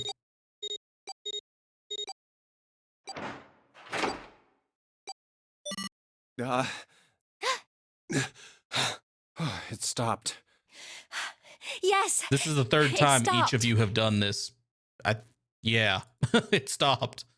The countdown had ceased, but Junpei's heart was still pounding in his chest like a frantic, thunderous drum. It felt as though it might shake itself up and out his throat. Whew. I don't believe I'll ever get used to that. I'm not sure it's something I'd want to get used to. Exactly, Helios. We should finish this game before imminent death becomes a normal thing. You got that right. Once I'm out of this hellhole, I'm taking a nice long vacation. I agree. Just nowhere near a ship, I imagine. With that, the doom and gloom from before was done, and the mood turned somewhat All right, lighter. let's go. With that attempt at good humor, Junpei took a deep breath and began to walk. He jogged down the stairs at the end of the hallway and found himself staring at a large door. This door looks heavy. But it's not locked. I'm opening it. He took hold of the bar that served as a doorknob and shoved it down. How did he know it wasn't locked when he hadn't actually tried to turn the doorknob yet? What the fuck? It was gargantuan, and made entirely of metal. None of the accents of wood or tile he'd seen in the rest of the ship. This room was purely functional but utterly tremendous. Are we in the engine room? Whoa, what the hell is this? Santa got out a few words before awe stole the rest of them. The rest were too stunned to offer anything more than gasps. This has to be the biggest room so far. The ceiling is pretty high, too.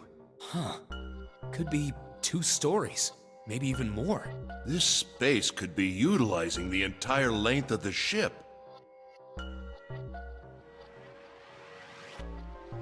What's that huge Kamaboko-looking building in the middle? The hell's a Kamaboko? June pointed to the massive building in the center. Kamaboko? Well, I guess that's as good of a description of it as any. Junpei and the others were standing on scaffolding that crisscrossed the whole area. The proper term was catwalk, Junpei thought, although that didn't seem particularly important. I see stairs, so we may as well head over to them. Yeah, but this section's barely wide enough to fit one person. Single file, then. Oh, is it a food? Okay. Thanks for that.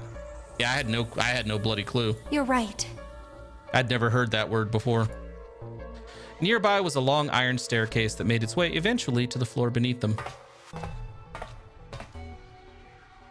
Whoa, you can't even tell the shape when you're this close. It is at that. Let's check out the other side, too. They moved around toward the opposite side of the massive building, following the catwalk. They hadn't said much as they walked, but as they approached the building, Ace suddenly spoke up.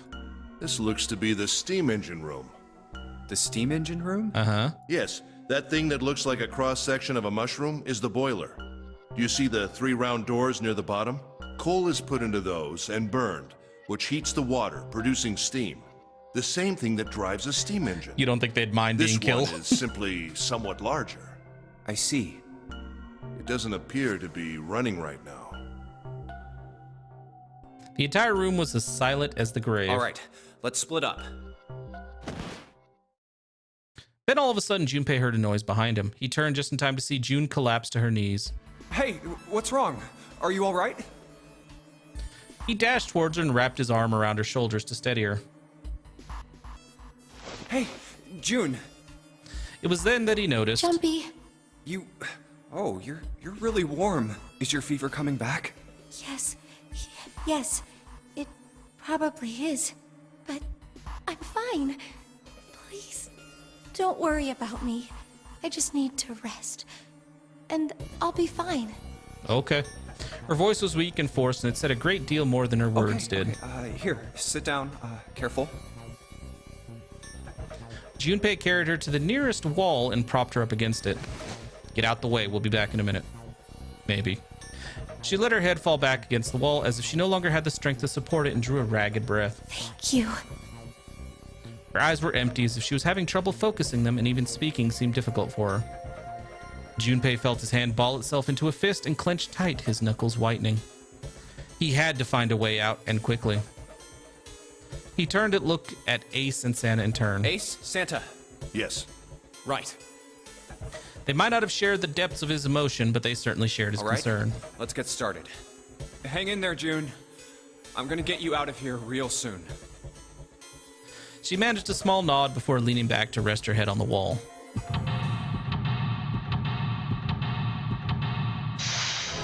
This is a big-ass area for the puzzle.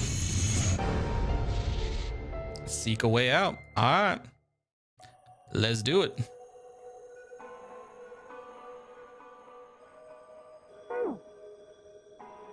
A tunnel. It goes all the way across the ship. I'd say this is probably here to move coal from place to place. It probably comes from over there. And then the belt carries it down the tunnel out here. So if the conveyor belt was moving, yes, the coal would almost certainly come out here. Okay, cool. The pillar goes up towards the ceiling. It's a square hole. Nothing in here. Ah, look at the back wall there. I can see 3 small slots. Terminals for some sort of connector, perhaps.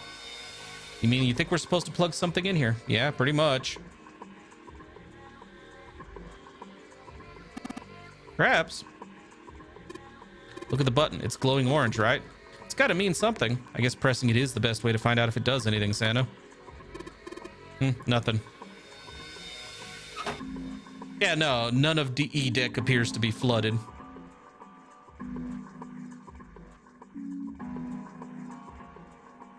Yeah, this is a convoluted ass place. The gear is rusty, but it looks like it's still pretty sturdy. A golden gear. It doesn't look like it was always golden like this. Well, then I imagine it was prepared especially for this game. Looks like there's a door over here in this tunnel. The belt over there must deliver the coal, which is then picked up and thrown into this door. The door appears to be welded shut, however. Okay.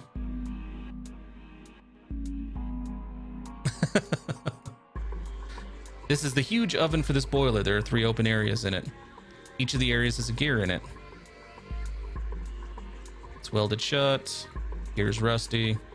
Huge bronze gear. This has to be important.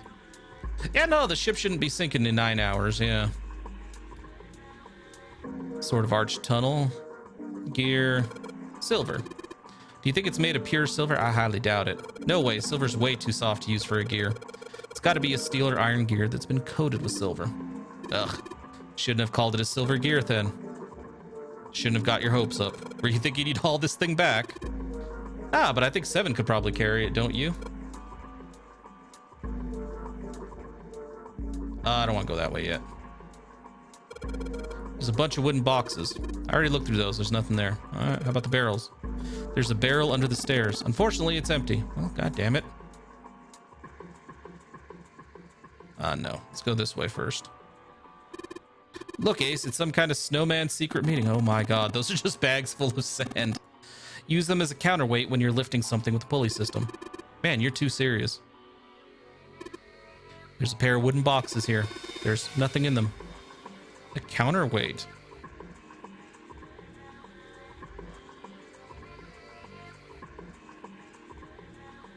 Yeah, let's go up this way. What is this? Given its placement, this must unlock the door to the left. There's a weird indentation on top of the thing. Gold, silver, and bronze. You think that means we have to insert something here? Yes, I would imagine so. Yeah, I mean, it is kind of weird. He decided to comment on the silver thing, but not the gold.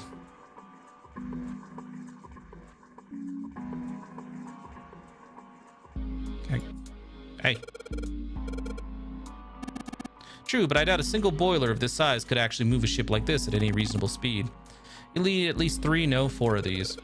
I guess you know a lot about boats, huh? Not really, it's just common sense, you know? Alright, cool.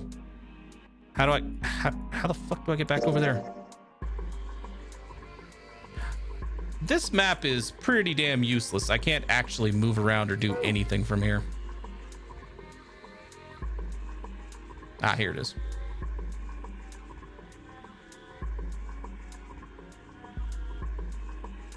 The slider is down. Well, let's see if we can get this thing to go anywhere. Ah, man, no dice. This thing isn't going anywhere. Nothing. This thing won't budge. Okay. I feel Ace feels like giving it a try. Nothing. It won't move at all. The 3 sliders on the left are down, but this one is up. There are a number of lines engraved in these. I suspect we were meant to do something rather specific with them. I agree. Ace sounds like he probably knows more about the situation. Well, there's no harm in trying. So it moved. Nothing. Nothing happened. Maybe it needs to be prepared somehow. You're saying if we did something somewhere else, it'd respond somehow. Yes, I suppose that's one way of putting it. The 2 columns are different from the others. The lights are red. Yes, they are.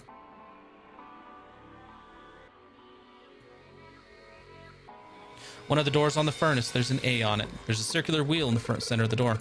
Let's give that sucker a twist. Well, it's noisy, but it opens. And it's totally pitch black in there. We should go in there. All right, let's go. This looks just like the door we went into. Where are we? We must be on the other side, yes? Which would put us directly above the conveyor belt. At any rate, we should keep moving. There's a great deal we've yet to investigate.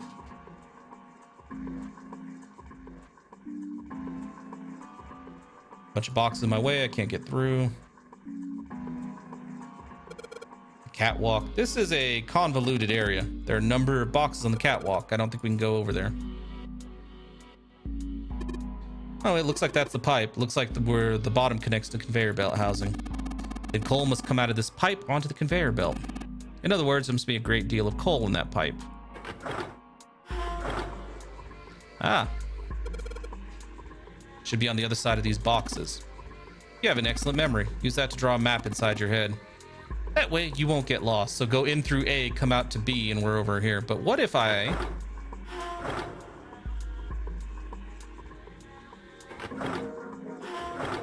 What if I did this, though?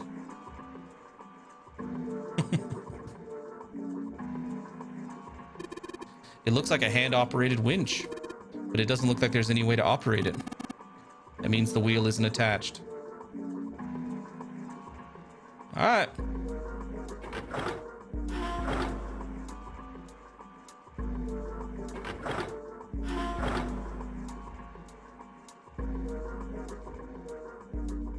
The other winch. The winch looks like the other one we saw earlier, although this one has a wheel on it. Can I have the wheel? What? That's weird. I don't feel any resistance. Ah, shit. Well, we took the wheel. Good job, genius. You broke it. I didn't break it. It broke all by its damn self. Yeah.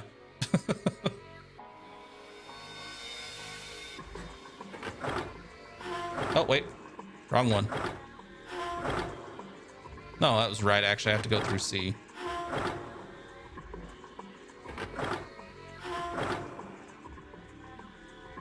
The hand-operated winch. There's no wheel to turn it. Oh, yeah. I've got the wheel. Let's see if it fits. Why is Ace being so nerdy about boats, though? I mean, fair point. It is a little odd. Sweet. It's a perfect fit. Like they were made for each other. Not shaky at all. Good. I should be able to turn this now. Good work, Junpei. We should be able to haul the wooden box now. You see? The wooden box? It's under the catwalk. Can you see it? It's hanging from the rope on the winch, isn't it? It looks like there's some sort of device in the box. Dude, calm the fuck down. I'm not sure what it is. At any rate, you may as well turn the wheel. I'm counting on you. What's this? What happened? The wheel only turns to the left. It only turns to the left? That's what I just fucking said, dude. That means we can't reel up that rope. Yeah, we can only let the rope down. Interesting. I don't think that'll be a problem. We'll simply need to go downstairs after letting the wooden box down. I'll be counting on you, Junpei. Sure thing, no sweat.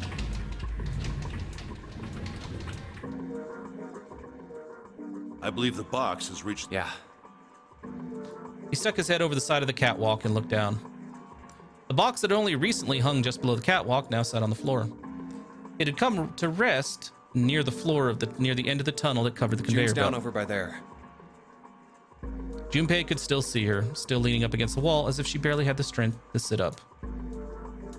Even from so far away, it was not difficult to see that she had not improved. He almost thought he could see heat rising from her body. She doesn't seem to be improving. Ace's expression was inscrutable, but he'd said what they had all been thinking. Well, of course not. She's not going to just get better right away, you know? It'll take time. Just let Ace hold your leg and hang. Yeah, I mean, we could. He tried desperately to convince himself that what he'd said was true. What could be causing this, I wonder? Especially Illness, since it was right perhaps? under the catwalk, you're right. Nah, it's gotta be exhaustion.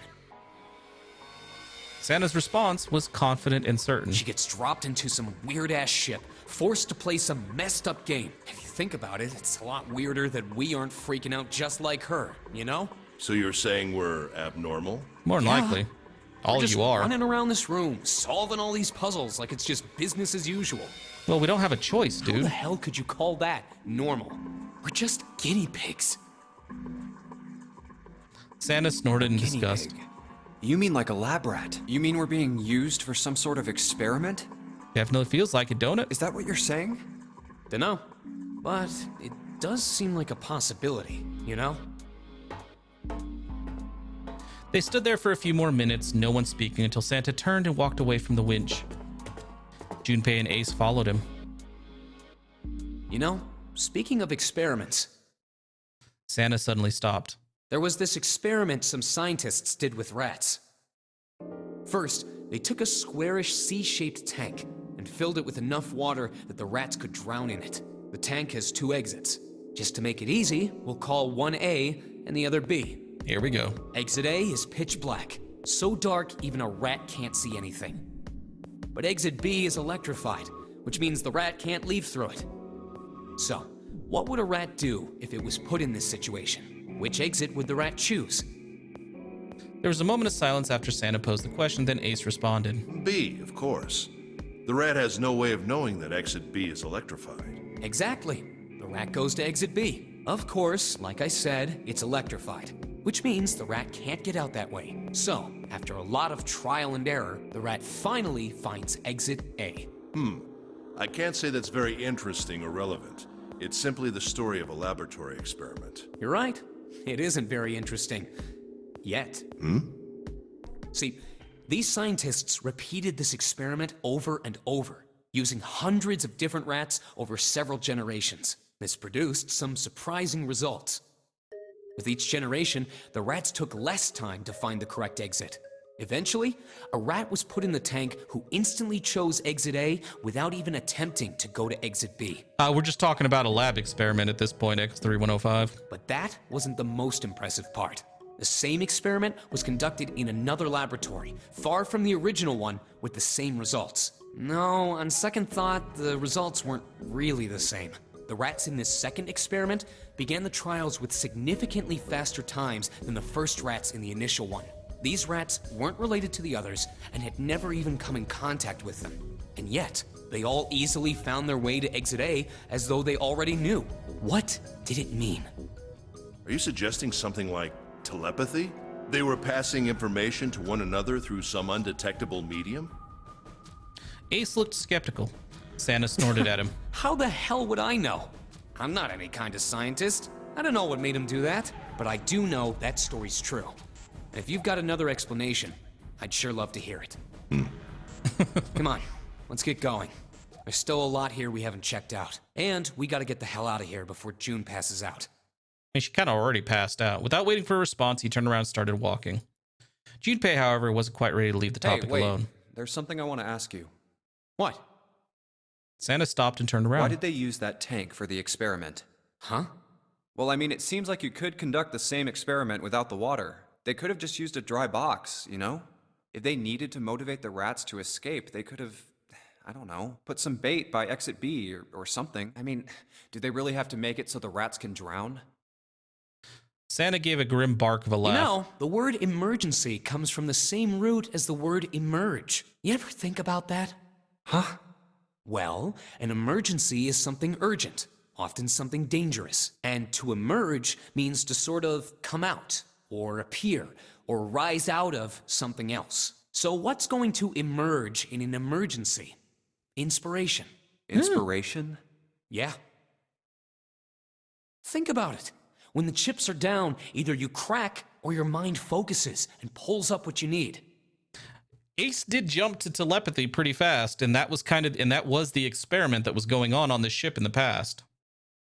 So in an emergency, your real potential emerges. Is that what you're saying? Yeah. That's why the rats had to drown.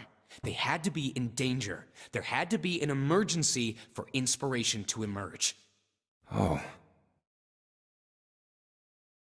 Junpei suddenly felt cold. The back of his head was aching and his stomach felt strange. Okay, however, I am actually going to have to leave this here for now. I think I should be able to save during, yeah.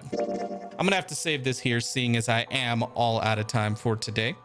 So, thanks everybody for stopping by and for, helping me out with the puzzles and everything. And yeah, I will see you guys at the same time tomorrow to continue this game. We're gonna finish this ending. And because we'll have so much of the game covered, we'll use the skip function and go through the final ending tomorrow as well, which is the true ending. So we'll see how that goes. Same time, 10 a.m. Mountain Standard Time or Mountain Daylight Time.